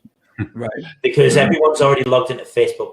Brilliant move by Facebook, because they suddenly got data and access to information that they never would have access to. Right. Facebook, I barely post on Facebook, me personally on my own account, but Facebook knows a whole metric ton about me because I use it to get into various apps. I remember how scary it was when they first started doing that, and I was in there trying to use filters. The data they allowed me to have access to, I'm like, you got to be effing kidding me. Yeah. I mean, eventually they tightened it up after. It was the Wild West, man. They were very much that move fast, break and fix kind of mentality, and it was scary. We could do a lot of bad things, Cambridge Analytica style if we'd wanted to. It was, they didn't have it locked down. Your privacy was not a primary concern to them back then. Not at all. Around a lot, but it's still not perfect. No. Yeah, no, it's still not perfect, but based on what happened with Analytica and everything else, they had to kind of pony up on some. But they even self-admitted that their largest clients still don't have really restrictions as to what they're allowed not to be able to see. They can still use a lot of the data based on the honor system. Right. Yeah. We trust you. You're a big client. That's the thing. You're talking about IP. It's actually Google that's making this change so that us mere mortals and digital marketers can't use it. But Google's still got that data. No, Google will still do it, yeah. Google has still got access to so much more. They're just making it more difficult for non-Google employees to use that data. Yeah, your Google ad retargeting, your Facebook ad retargeting is not going to be affected by this one bit. What's going to be affected is all small guys. And I'm someone, I wish Tim was on this because he calls them the frightful five, right? The big guys. But I'm more comfortable knowing that there's 2 or 3 known entities that are probably doing some bad stuff than anyone and their uncle could do absolutely anything. Personally, right. I'm more comfortable with that. But hey, Virginia popped up to the side. I didn't catch Virginia's thing. Total sidetrack, but YouTube. Scary stuff when perpetuating protesting, disruption for eyeballs. Bad actors getting revenue. How to stop that? Say that again? Oh, sorry. There's people on YouTube putting videos on there and getting revenue generated off that YouTube traffic for watching disruptive. Yeah. So we talked about this on the show before, right? How YouTube kind of pivoted in their algorithm. They used to have what was affectionately called the Gangnam Style algorithm, theoretically, right? Where each time you watch the video, Google's entire intent on YouTube is to get you to stay on the platform as long as possible to consume as many ads, right? That's the reason that it exists. It's not anything altruistic. It's to make money from ads. And the longer you stay on there, the more money they make from you. So their job is to try to figure out what the best video to show you next is. So what they used to do was whenever you watch a video, they'd show you next up something that's related to that, but slightly more popular. And so eventually, theoretically, if you continued long enough, you're going to end up on the most popular video on YouTube, which at the time was Gangnam Style by Psy. Right, so that's the theory of what it was. Now what they do is very different, and it's having a massive impact. Facebook does the same. So now they'll say, how do I keep you on longer? It's not about what's more popular. It's about what's going to be more intense related to what you're looking at. So what it does is it pushes people to the fringe. So so if I watch, say, a Jordan Peterson video, right? Some would argue he's kind of right wing, right? He would argue he's not really. He's a centrist, slightly right on some things. But then you might end up on a Ben Shapiro video, and then you might end up on some even further right extremist, and then eventually you're pushed out to this extreme rabbit hole on the extreme of whatever it was you started on, and it can go to the left too. But this is what's creating such a divide. Social media in general is creating this divide because if you look at my social feeds and you look at my wife's, because idealistically we're a little different in certain things, they're so far apart. Even though we're very similar people, we just have some fundamental differences in our values. We see completely different things that reinforce and push us out to the extremes, to the fringe and everything. This is the problem with social media today. It's the problem with YouTube. It's the problem with Facebook. It's definitely the problem with Twitter. Well, it also adds to the fact that we have, unfortunately, a culture that will authenticate what they see versus the verification of its accuracy. It's one thing to be exposed to things. I mean, free speech or whatever way you want to quantify the ability for people to put things up is one thing. The authority that it's given through based on either a popularity scale and or frequency scale and or the belief or affirmation of your own belief in the echo bubble that it creates this momentum from it that really, from a more historical perspective, was more news-based, where I call it the Walter Cronkite thing. Walter Cronkite reported the news, didn't embellish it, didn't sensationalize it, didn't storyline it, didn't do anything other than this is what happened. That changed with CNN. 24-hour news cycle had to get filled up. It became a venue.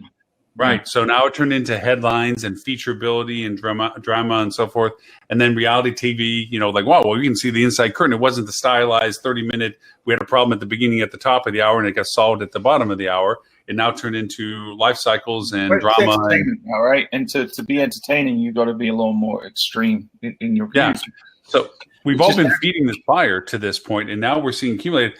I'm actually going to be posting something on my Facebook because I've decided, I'm not one of those political people or just share, and certainly not to troll or anything, but I slowly begin to put what I think is quality factual content for people. To me, I think the thing I think that Holly mentioned is like silence is acceptance. I want people to know that I'm engaged with what my perspective is on what's coming up. So I've posted things about that. And I still, people come back at me, and those that troll, I try to talk to them through it or something like this and say, look, based on facts, I'll talk to you about anything. I want to hear why you feel like the way you do, but base it in fact.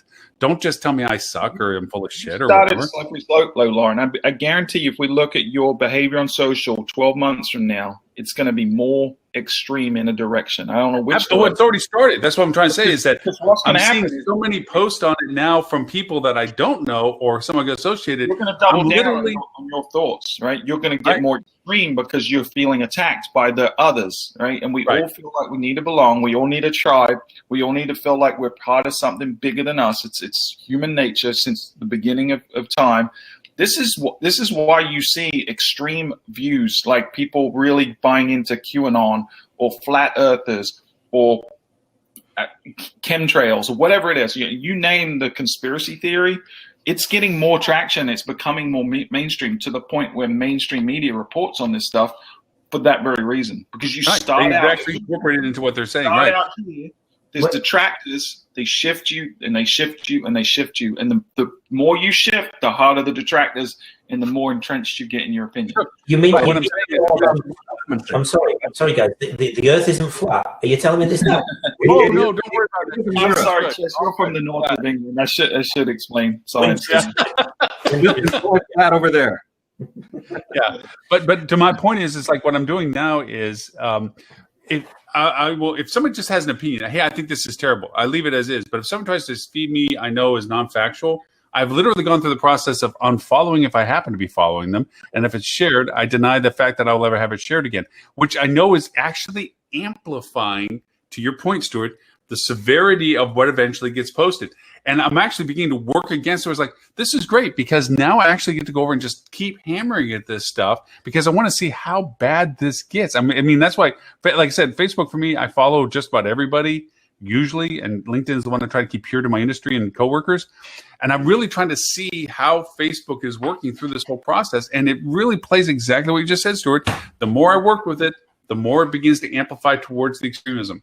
It really is just like you're watching and going, wow, this is absolutely amazing that we're dealing with this platform, that this is what it's doing for it. So, like I say, it's that one-upsmanship because every time you post something on, there's somebody, and it could be YouTube or Facebook themselves or a person that's on there, is all about, oh, you think that's bad? Wait till you see this. Right. And, they got to go one level higher. It's our nature. So to get jumping back to you've got to have an elevated, right? It's the same. It's the same as drugs, right? That first time you take a hit does something. The second time it's not as much. So you need to do more to reach that same. Exactly. Virginia commented the same thing to it. It's really not political. It's actually just polarity of opinions that are coming through with this. I do want to point out, going back to a little bit of a hospitality side of things, I was actually making a future conversation anyway with Marriott. Oh, we lost Stuart. Stuart, we got a backdrop. No, I'm right here. Sorry, that was bad. No. But the Marriott losing 110 hotels. Whoopsie. Seems like IHG and Marriott have something in common. And you know what? It seems to make sense. Marriott just can't do what Marriott has been doing. Neither could IHG. This is beginning to be the fallout where ownerships are getting smart enough. And Sonesta, God golly, this is just brilliant on their part. They're getting a portfolio that they wouldn't have had. They're getting to claim back properties that they would never be able to get back without massive negotiations, fees, and losses. And they're able to get it handed to them for pennies on the dollar, $11 million default, and they get to pull back all that property and pull the flags off all day, every day. That's amazing. If you're a major brand, one of the big guys, you fly that flag and you're not reconsidering the value proposition right now, then you're missing the point, because they've clearly laid off tremendous numbers of their staff. They haven't supported properties through this very well because they locked you out of being able to do anything unique to your location. So people are going to be leaving these places in droves, in my opinion, going to smaller groups, even deflagging completely and going independent. I think that's the way of the future. And don't let the technology stop you, because I know that's one reason why a lot of people go to the brands, because, well, they've got the whole technology stack. They've got the sales and marketing, the digital, all that kind of stuff. Look, there's ways to replace that, and it's getting easier by the year, by the day. Yeah, and also too, go ahead. It's not a booking engine they can have if they want one. Yeah. Hey, yeah, right. Yeah, if you know anybody that has a booking engine store, just say up. You know what? Anybody? You know anybody? BookingEngine.com. All of that stuff is readily available, and vendors are making deals like crazy right now because they're all looking for business. I want to bring up something about our industry as to how it kind of connects all together. So your GM, you're sitting at your hotel, or your DSOM, or whatever you want to call yourself. You're at the exec level for your hotel, limited service to full-scale blown-out resort. If your brand, you actually have three masters. You have the owner of the building. They may or may not be actively engaged. You have the management company, who is juxtapositioned to be the person that facilitates what you need. And then you have the brands that you have to answer. And I know from having firsthand experience, when brands showed up for brand evaluations, we raised the brand flag in the front of the house. As soon as they left and management showed up, we raised the management flag. And when owners showed up, we did the same thing. And they all have different agendas and different focuses. The only commonality is revenue generation. After that, it's a gambit as to what they agree on. I mean, everybody wants money. But other than that, there's really no problem with that, right? Not one of those three stakeholders that you mentioned really cares about the guest experience. That's the problem. Not one of them is their primary objective. That's the thing. And that's the part I'm trying to bring to is of anybody out of all of those, the management company should be the most focused on developing the guest-centric percent, because that's literally the key element that makes everybody happy. If the owners smart, they would be too, right? Because ultimately that's how too brand, but we know that those owners bought it because it's an investment. Brand got it because they get franchise fees. But really the onus is on management companies to really pony up, especially at this time, what's going on, and take the lead as saying, depending on the management company, they might be a public company, so then they really only care about stock price, All said and said, but out of the three, I would put the stake on them to say that they're the ones that have to step forward and take the lead on developing what the property needs. Large-scale management companies has not always been great, because they try to do what a lot of large-scale agencies do, which they try to commoditize the offering. They try to find efficiencies through scale. Mm-hmm. And you can't do that in hospitality. I mean, there's certain areas, obviously bulk buying, and there's a lot of things, processes, things like that. But at the end of the day, you've got to give autonomy to the boots on the ground, to the people that are actually integrating with the staff, and empower them with freedom to make sure that the guests are having a great time. Yep. I have a few relationships with clients. I'm not going to call by name, obviously, but I mean, it's fun. It's not fun. It's disheartening in some ways as to the politics associated with the methodologies of what they're trying to do. They're caught up into, unfortunately, the corporate politics of fulfilling what's being asked of them to do, but losing the purpose of why they're doing it. And this is that unique opportunity, as we're talking about what we as agencies have collaboratively done together, of them rallying together internally as a management team to say, let's do what's best for the people that we're providing products and services for. And from that, all the things we're wanting to accomplish by that happen. By taking care of our guests, we're actually going to be able to do all the things by working with the team at the property as a collaboration. Because I remember from the property perspective, when corporate came in, okay, dog and pony show, And then, when I was in the corporate side, I dreaded going to a property because I know as soon as I walked in the door, everybody was acting differently because of what I was representing when I walked in the door. And I'm sitting there going, guys, no, I was one of you. And they're like, yeah, of course, yeah. Sure you were. Yeah, you're such a funny guy. Yeah, we love you. Yeah, you were. Yeah. I'm sure by now everyone has seen this, but if you haven't, go check out Simon Sinek's video on the Golden Circle. Start with why. It's his thing, and it's a game changer. Yeah. Okay. I've got the books down there. But I guess to the point of this is the time to question everything. Brand isn't supporting what brand said it was going to do. So management services need to step in and say, wow, we're next man up. Okay, we're telling all these owners of these hotels, multi-branded or independent or whatever they are, that we're their resource for solving their issues for operating their hotels. So what are we going to do about it? Fewer people because we had to make a bunch of layoffs because of revenue. Right. So how are we going to do this? Well, the best first resource is who's in the field, who's got boots on the ground. Oh, that's the people at the hotels. Well, rather than working in parallel, how do we include them into what we're doing? And I don't think a lot of management companies have taken that perspective yet. They're still, we're going to hand them down their budget guidelines. We're going to hand them down the SOPs of what we want them to do. We're going to tell them their revenue goals.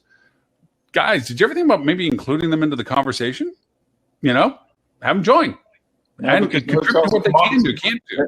Especially now where all those things that you just mentioned have gone completely to crap because of COVID. Now they especially got to be in the conversation. Yeah. You know what? The hotel I have in Austin and the one I have in Houston and the one I have in Dallas are all under the same regional guy who's going to try to roll out the same strategy for all three of those, even though all three of those markets are uniquely prepared to recover from this, in different ways. But that's the guy that's trying to roll out the generic version of it is like, hey, I'm only one person. I can only do so much. Great. Realize you're right. You've been asked to do more than what your original job was because the people that you had working with you are gone. So go to your next best resource. Go to each of those properties and go, guys, I'm not going to give you a vanilla wrap here. Tell me what you need, Houston. Tell me what you need, Austin. Tell me what you need, Dallas. Mm-hmm. Let's build what it is, but maybe if we collaborate, you might find out that Houston was doing some stuff Dallas should know about, vice versa, blah, blah, blah, and create realistic. Because even as I'm dealing with budget dialogue, it's like, well, what do we care? It's going to get changed anyway. And I'm like, this isn't just an exercise, guys. This is a pattern of what you're going to be doing.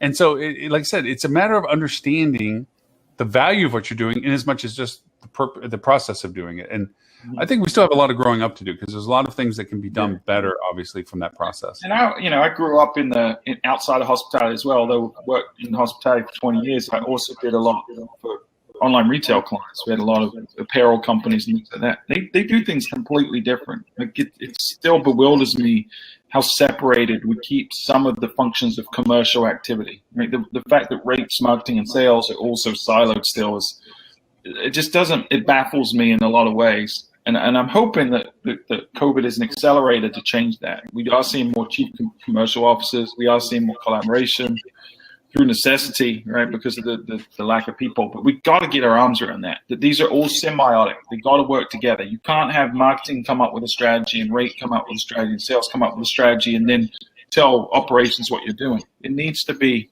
one machine with multiple cogs. Yeah. Did anybody else, when Stuart popped up, that he worked in the fabric or the garment industry, that he was a fashion model? Did anybody else just pop that thing? Yeah, I think I've seen him. He did gloves and shoes, didn't he? Yes, that's right. The one concern I do have, and I know Mark brought it up in our earlier conversation with Citizen ended with the corporate, and as innovative as that is, Ben brought it up. Sorry, but we were talking with Mark at the time, where Citizen N brought up their corporate membership.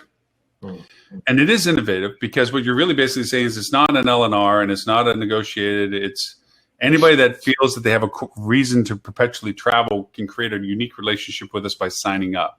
Mm-hmm. And that's good to that point. But I'm also worried, and this is one of the articles that Robert shared in his list with us that we didn't get a chance to really pop on, was this membership versus ownership's perspective. Like ownership's looking for cash flow. Mm-hmm. So there's this potential concern that membership or some relationship value that you pay for will be a means of cash flow for it. Unfortunately, they're also the same people that put resort fees in and so forth and anything else that they charge you for that you're already getting. So, what I'm worried is that they're going to dilute the value of a paid relationship with you get a free bottle of water. It's like, no. If people are going to pay to have something unique with you, that value has to be amplified. It's not you just barely get what you paid for. It's because you're unique, because you paid for it, you're going to get much more value for it than that. And I'm worried that there's going to be a shortfall, that owners are going to shortchange that concept for short-term money. So like, membership, loyalty, combination. Hey, Chris, maybe that's what happened when you got that free pair of underwear at the hotel.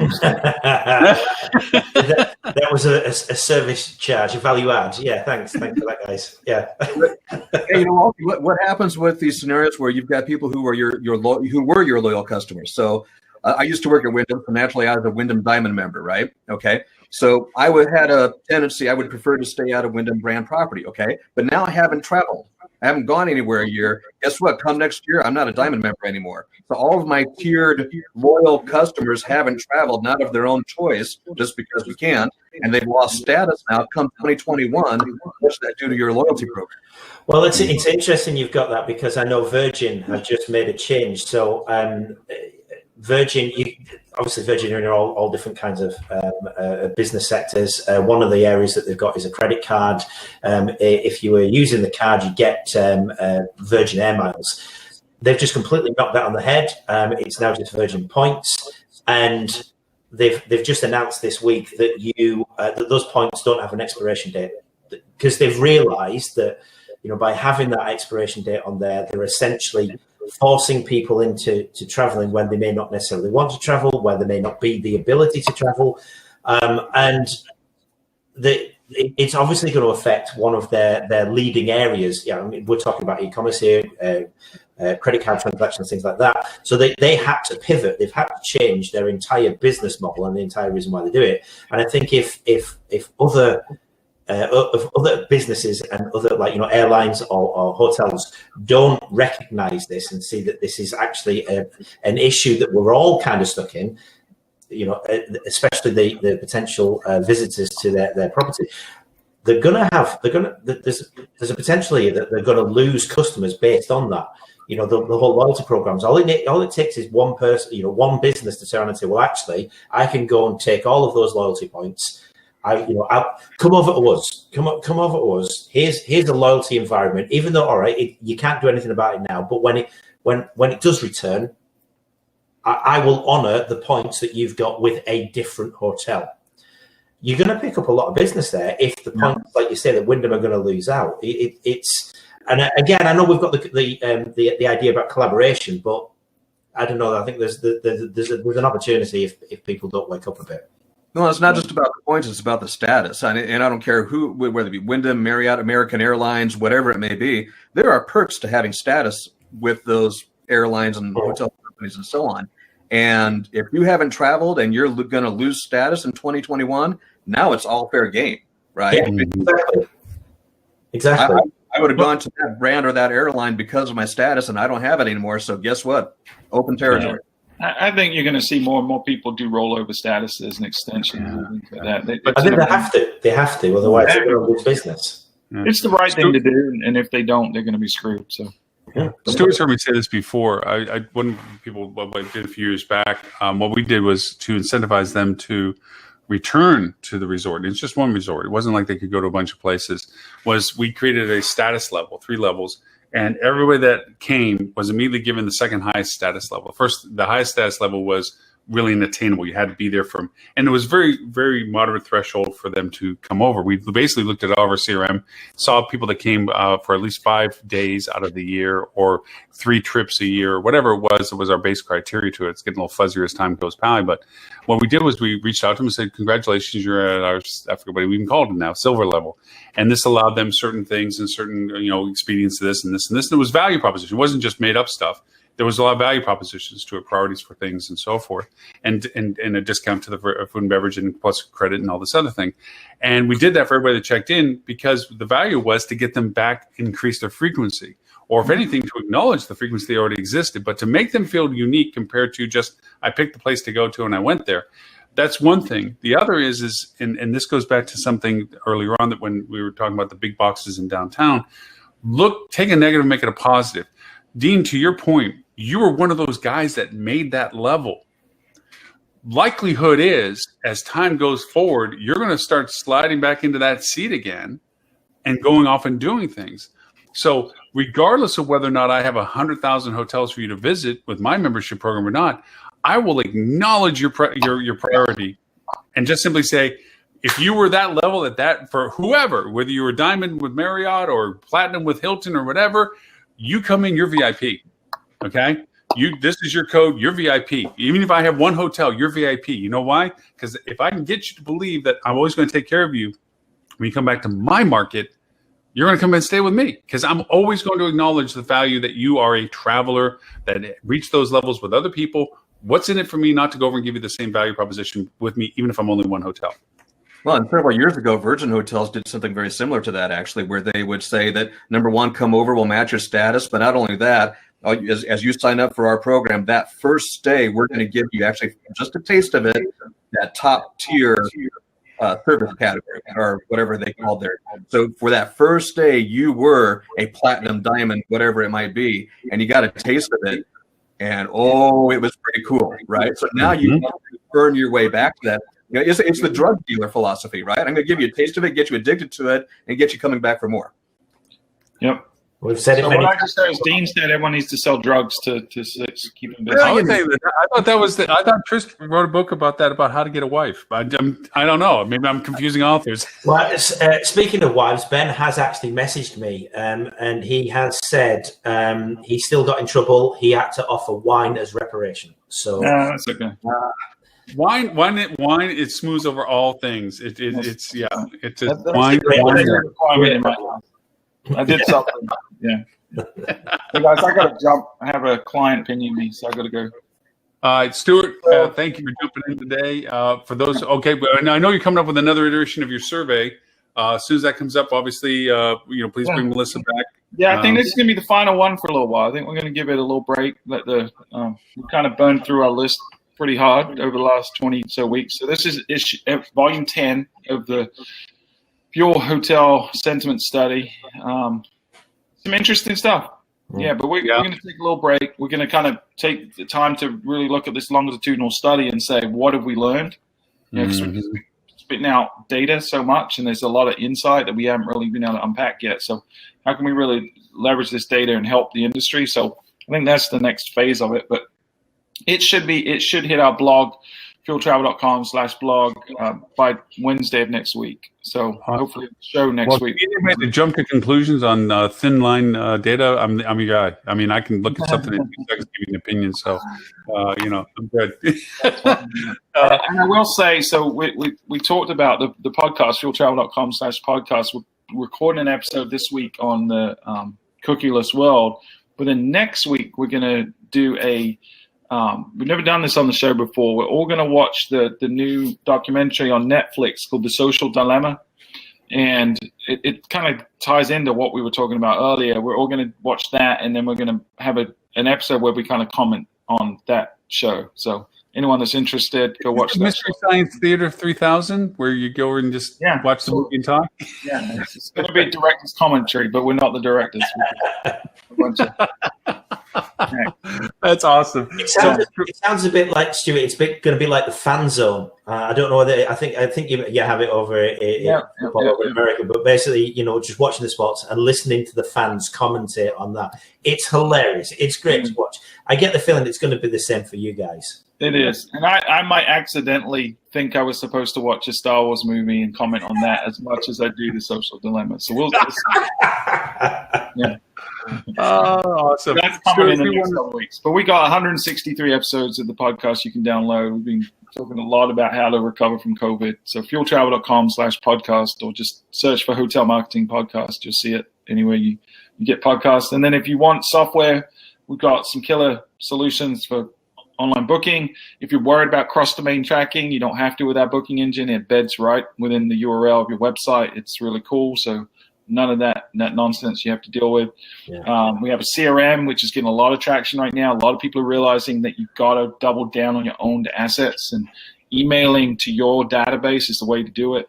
Our CRM, we had a customer this week, has a database of a little under 100,000 email addresses of guest history. They sent out one message promoting next year's stays at a good discount. They made over $100,000 from one email that they sent out. So that's $1 an email. And that's for 2021 rates, right? So really good. CRM is the way to market your way through this. And then we also have a mobile app. So if you're worried about contact between your staff and the guests, or just efficiency or lack of staff, and you can't check as many people in as you used to, mobile app is a great solution. We have all that at fueltravel.com. So awesome, sure. Thanks, you, guys. Thank you for your time. Thanks for everything as Enjoy the usual. rest of the show. Oh yeah, thank you. Good day, mate. Oh my gosh! And then there were 3. And then there were 3. Yeah, no women today. What? I mean, I think you also the response. All they just dropped off. Like, oh wow, there's not the balanced community that we normally have. Of you mean the voice of reason? I think is what. Yes, of intelligent dialogue. Yes, instead of random testosterone-filled opinions. I got that effect on women. It reminds me of my senior year at prom. It's Hey, oh, good golly. So a couple of things, Tris. I don't really get, first off, great to have you back on the show. I mean, for a couple of weeks, I know you've been crazy busy and everything. Yeah. A little bit, since we have the time, and I don't really want to just jump into another topic or anything like this. It's great that we get the chance to kind of like wrap up a little bit of what everybody's doing right now, because we are in a transitional point. I mean, just from a hospitality industry, we're in budget season anyway, and there's just been this whole dialogue of how do you do this? I mean, I'm a proponent of zero option budgeting and all this stuff, but from a 3 and 6 perspective, what are you guys focusing on doing? What kind of, what kind of client engagements are you having? Not by client name, but just what are some of the things that you're facing with and dealing with? It's a real mixed bag. It really is. We've got. I mean, obviously, we're pushing meta search along with Dean quite heavily because it's a really useful channel right now, especially with some of the smaller hotels that are really panicking. I mean, we're working with hotels over in the United States. We're working with hotels in the UK. We're working with hotels in Europe. We're just seeing so many different variations right now. I mean, we had some hotels in the UK that were going great, absolutely fantastic. We were getting, like 20-25 to 1 return on ad spend from Google Ads. And say again, sorry. Last click. Google Ads. Yeah, last click attribution model. Yeah. Google Ads. I knew the answer, but I wanted to emphasize. No, that's fine. Yeah. There's no view through. This is purely search, so there's no impression or anything else like that. And especially the one that we were the one that was getting such good results. They'd never really pushed into digital marketing. What we're finding is there's people who are struggling now. They're now thinking, oh, I really need to do something, and so that's where we've kind of stepped in. But with the local restrictions and lockdowns that have been happening around the UK, they just got like £100,000 worth of cancellations just like that. And it's all of that hard work. And now the conversations that we're having is no, stay the line. Don't just panic and don't make a knee-jerk reaction. You've got to think long term here. You've got to believe that you're actually going to be essentially, as I say, you've got to be in it to win it. If you're not switched on right now, I mean, the amount of thousands of pounds and dollars worth of savings we made by getting bookings, by going direct at that return on ad spend versus letting the OTAs just pick up that business was huge. And I think that's the way that we've been trying to focus on it now is the cost saving of actually doing this as opposed to just arbitrarily letting the OTAs take the business. And budget season as well is a big thing. So we've got lots of discussions, and again, it's so very, very difficult, isn't it? Because we're facing the same dilemmas that you mentioned there. People saying, well, what's the point in doing this? Because it's going to be different next week, let alone next year. And I totally understand that point of view, because you kind of think it yourself. Is this just an exercise in futility? But no, right. we need to have some kind of plan in place, because the only thing that's probably going to change in that is the amount of money. The plan itself, you still need to have a digital marketing plan in place. Mm-hmm. It may be that the plan needs to be very flexible and very diverse, that we can pivot on a sixpence if needs be. Because if we end up having 30% of the budget that we originally thought of, or we actually get the 100% of the budget, we need to be able to have something in place. So for me right now, the way we've been approaching budget season has been probably much more in-depth than we've ever done in the past. Last year when we were doing it's like, all right, we roughly know your budget's going to be X thousands of dollars a month. This is what we're going to do. And it probably works out, a bit of variation as some new and funky things come out by Google or Facebook or whatever. But as we're getting into the next year, it's kind of going to be stable. Whereas now, really got to be flexible. Where you're contingency planning almost from a budget point of view. Yeah, we've done the same in the sense that it's not the diversity of the channels, it's the prioritization of the channels based on contribution. And if we have a varying amount of money that we can spend, knowing where we would spend it based on what level. Like, okay, we're 30%, as you said, of our budget that we had originally considered having. Where does that 30% go? It goes to the highest producing channels of opportunity. What are those channels? So we have a forced ranking scale of the channels or opportunities, and then we have, according to the amount of water, so to speak, which glass gets filled first. And then it's hard to explain that to a client perspective because they're so used to static P&L based. What's our percentage cost per department based on categorization based on itemization, and it's like, no, the marketing has to be a little bit of fluid, because if you're not having the cash flow at the top, you really have no designation of where you're spending it if there's just nothing to spend. So having it prioritized within your departmental cost is not there. You have to realize your departmental cost is completely based on high-end cash flow. What comes in determines what gets filled first.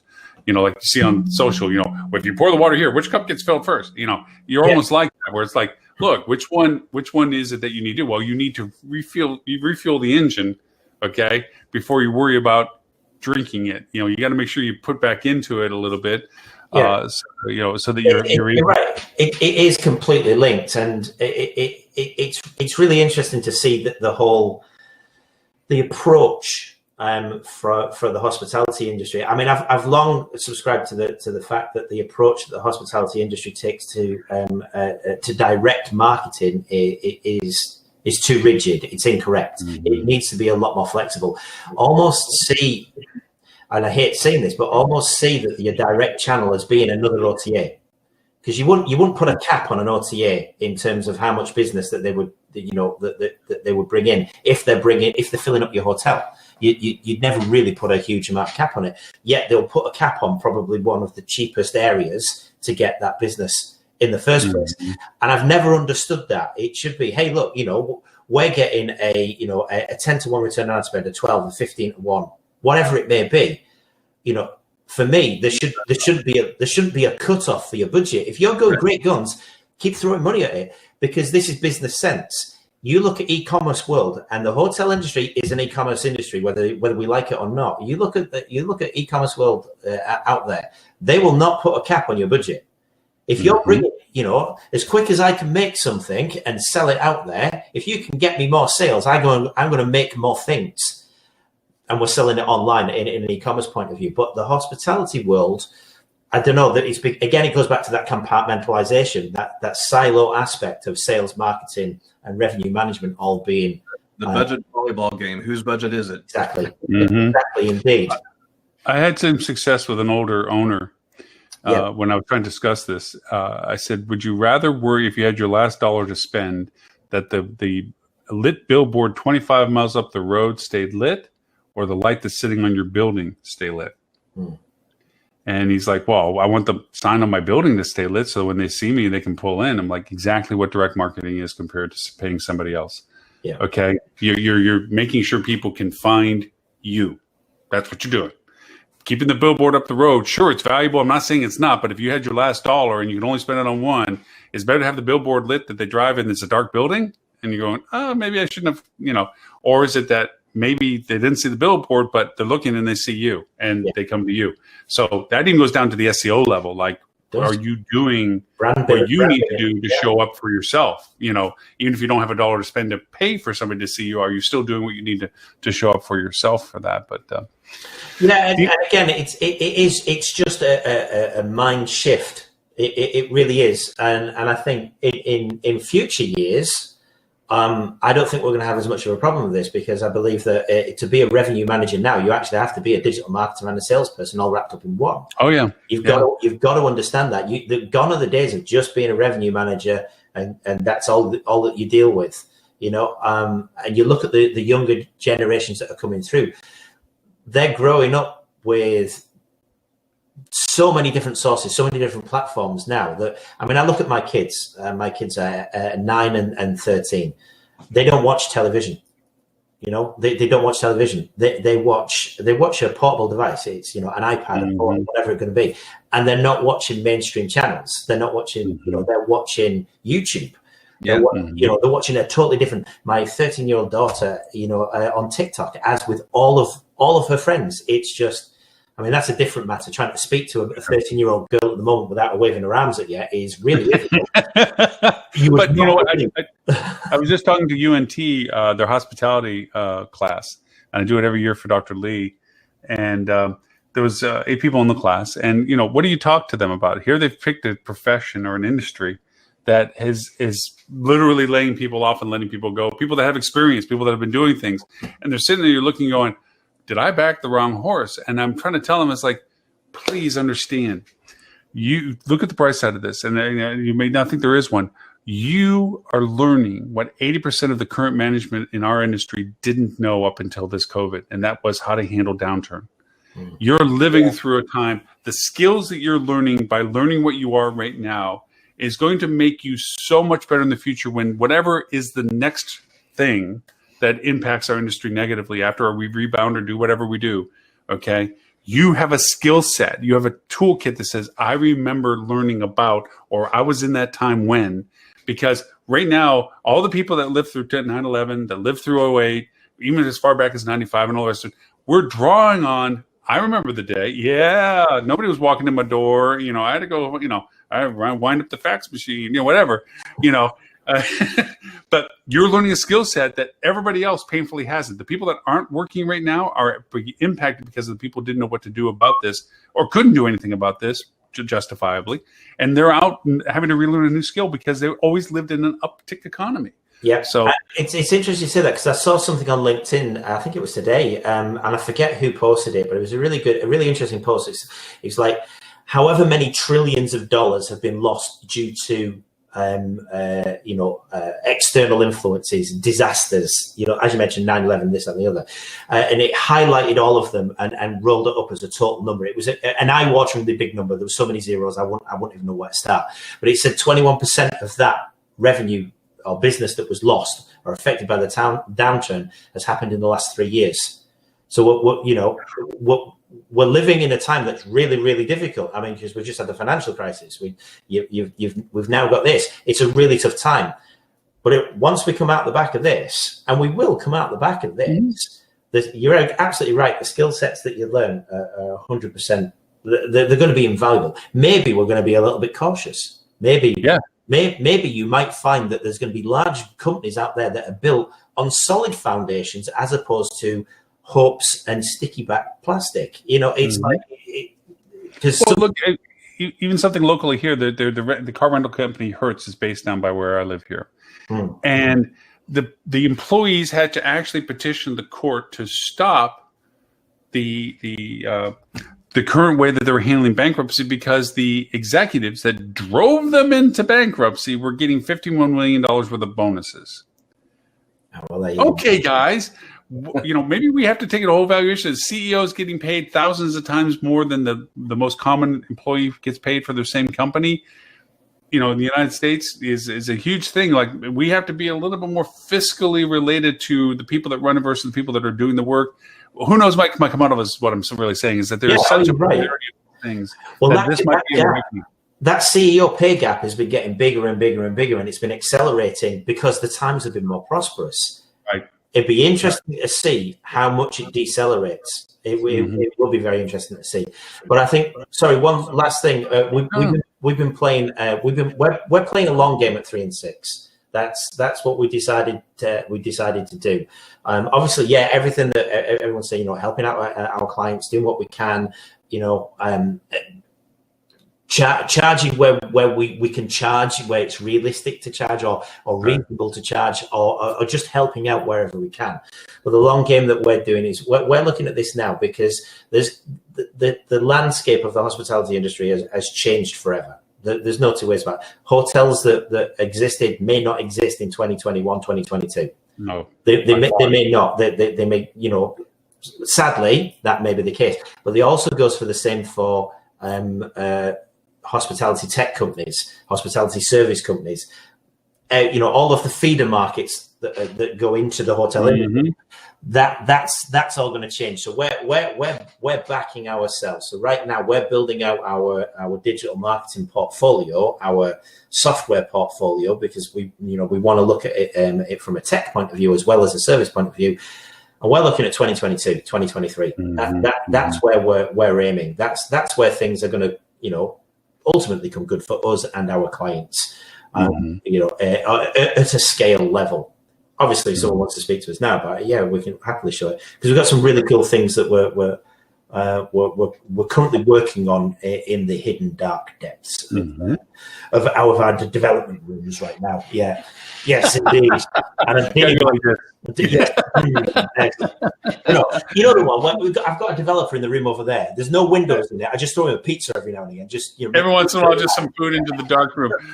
Dean, what? I know you're doing two angles at the same time. A little bit of what's catching up with you, real quick.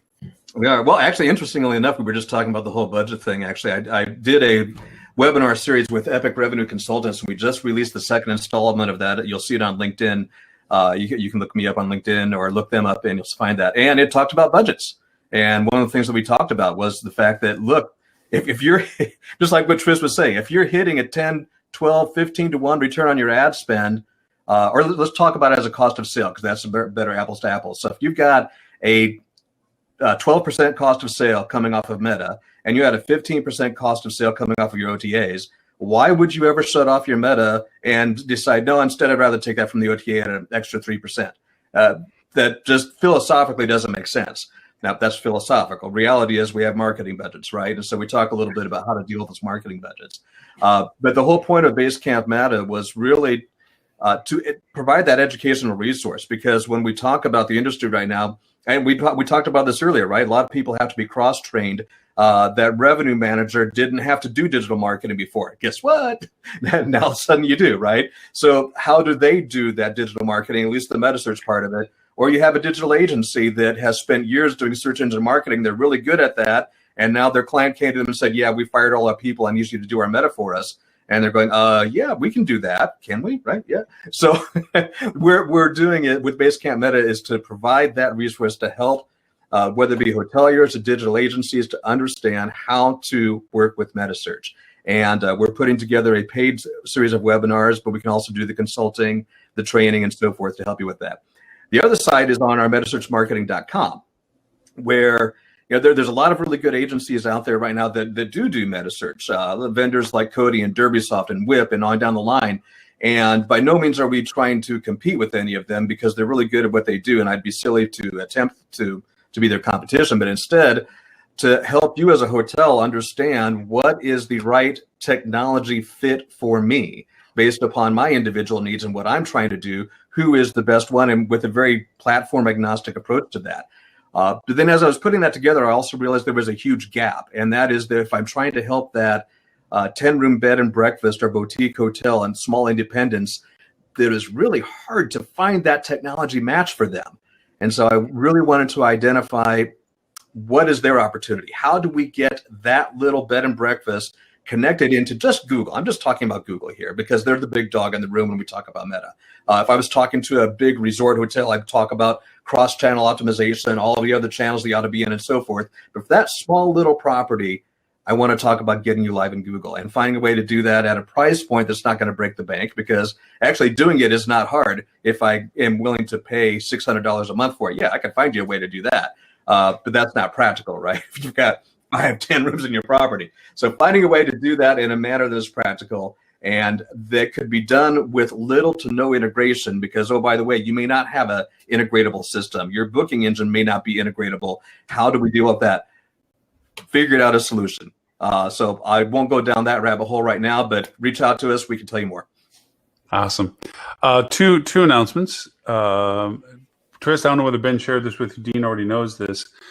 Starting October 1st, I am launching our membership program. Yes, he did mention. Yes, looking forward. Okay. So, and you all have been voluntold. Your participation. So we'll have quality product, let's just say, on the membership side of things. There we go. know all the details of it, you can go to the website right now. It's just a splash page with a sign up for when we actually launch it. And that's at hospitalitymarketing.club. It's a what I call petty cash membership, where you, for a small amount of fee, right now we're going to be offering that you buy the first month and the rest of the year is free. It's a chance to try to build up our audience and to get show the value proposition and get the advocates and all that. Plus, we're also going to be doing a summit, which you guys are going to be hitting up with at the beginning of December. We're going to be doing the quarterly summit. And the first one is the Hospitality Marketing Summit, fourth quarter 2020, which will be December 1st, 2nd, and 3rd, 2 hours a day. Metasearch is going to be one of the topics, and how to take over the world will be another one, which I'm sure Tris will be taking care of. $1 million. That's the signing on fee, isn't it? Yeah, 1 million. Yeah, right. Yeah. For that, also, next week we are having another guest co-host. Actually, it's guest co-host with an entourage, and it's from the Russell Research Group, Russell Group. What is it? The Russell Partnership. They're the ones that do all of the simulation training for how to operate for P&Ls for hotels and so forth. So it's going to be kind of a math-esque kind of thing. They're launching a new product, which I was privileged to help them with, and I thought it was such a cool thing. I said, hey, you guys got to come on the show, because it actually helps companies build a forecast profit P&L thing in 10 minutes for the next 2 years, which we're talking about budgets and so forth. Literally, it creates a very dynamic, you put this stuff in and it begins to tell you what your margins of opportunity are for things and helps you tackle the budget stuff. But what I really thought was really cool about it is that, okay, you did it once and then tomorrow the world has changed. You can go back and do the change over. Like, okay, once you're accessing this. So I thought it'd be really fun to talk to the creators of it and say, what was in your head about this? How did you figure this out to do this in a way that could really be flexible for people and to use it and work with it and stuff? So Peter Russell will be with us along with a couple others, some notables in the industry. I'll let them surprise us with it when it comes next week, but that's going to be our guest host for next week. And strangely enough, we have become so popular because of you guys being on it, that we have guest host requests in the line right now. We will probably have guest host row for most of October. Tris, you're just a sexy beast and people want to hang. So no, that's really not it. I think they're going to stop now. That's it. They'll be weird. Yeah, it's the beard. Yeah, it's the beard for you. And everything. No, you're looking good, dude. You're looking good. Wife's a lucky woman. Lucky woman. yeah. I'm sure she is when she forgives me for the whole birthday thing. Yeah, well, it's another year. In soon. But it'll just hang over your head until next year. It'll be the thing that when you think you're almost winning a conversation, no, never come out. I will never ever win that any conversation for that matter. No, I was going to say, but there's never a conversation I have won. I may have walked away thinking I made a point, but it still stung. Yeah, I'm sure I was right, but why do I feel like I'm wrong? I just feel like, that hurt. Okay, so with that, thank you. And then for all those that joined us earlier, that had to depart earlier, Marc Lee, thank you so much for joining us earlier. Fascinating to hear on the insights, and as always, as we said before, you're always welcome to come join the cadre of fun conversations. Yes, sir. Loren, where can they find you if they want to get in contact with your good self? Gee golly. Well, first off, will be hospitalitydigitalmarketing.com/live. There you can find this and all previous episodes. You can also find hospitalitydigitalmarketing.com/podcasts, which I keep hitting you both up for creating your own to do. Just a reminder, nothing like twist in the knife. But with that being said, both of those are there. Also, as a reminder, there is the Hospitality Revenue Management podcast done by Lily Mockerman, who was not able to join us today. Also, the Hospitality Sales podcast, which Holly Zoba does, also unable to join us today. Tim Peter has his amazing podcast. It really is a phenomenal podcast, and that's Thinks Out Loud, and that's at Tim Peter and Associates. And he had mentioned that he was going to be gone for a few weeks. He has a new client engagement that's ramping up, and time sucked for that. Again, Stuart's podcast for fuel travel, which is phenomenal. Really, truly one of the best. I mean, it is award-winning, literally. There you go. Yeah, and he does tackle great topics. I think this next one, I'm just waiting dire to hear how they break that down, because it's a very relevant thing right now, and they're so timely with that. Yeah, plus their survey and so forth is phenomenal. You can catch it at their blog. That's fueltravel.com/blog or fueltravel.com/podcast. Both of them for that. Ed with Flip 2, which we didn't really get to point too fast at. Did I miss anybody else? The cast of characters that we had, you and Ben. So real quick, Trist, 3 and 6, where to find you? I mean, I threw the link in for your LinkedIn. LinkedIn, 3 and 6, or you can get me direct at Tris.Heaword at 3and6.agency, or find me on LinkedIn. It's Tristan.Heaword. And I know, Dean, you have a new spiffy video that's coming out soon, just saying. But other than that, what web addresses and emails can they use to get in hold of you? You bet. So basecampmeta.com, metasearchmarketing.com, just because I love the domain. And look me up on LinkedIn under Dean Schmit. That's SCHMIT, 1T, no D. And for all those that didn't get a chance to join us today, we missed you, but next week's always next week. So until 11:30 Eastern U.S. time, I know it's a little tough for the English side. Trist, again, thanks to your wife for letting you hang with us. And tell Ben, sorry. We will see everyone next week, 11:30 Eastern U.S. time, a.m. Until then, we look forward and hope that you stay safe and healthy until then. So, bye, everybody. See you later. Thanks, Loren.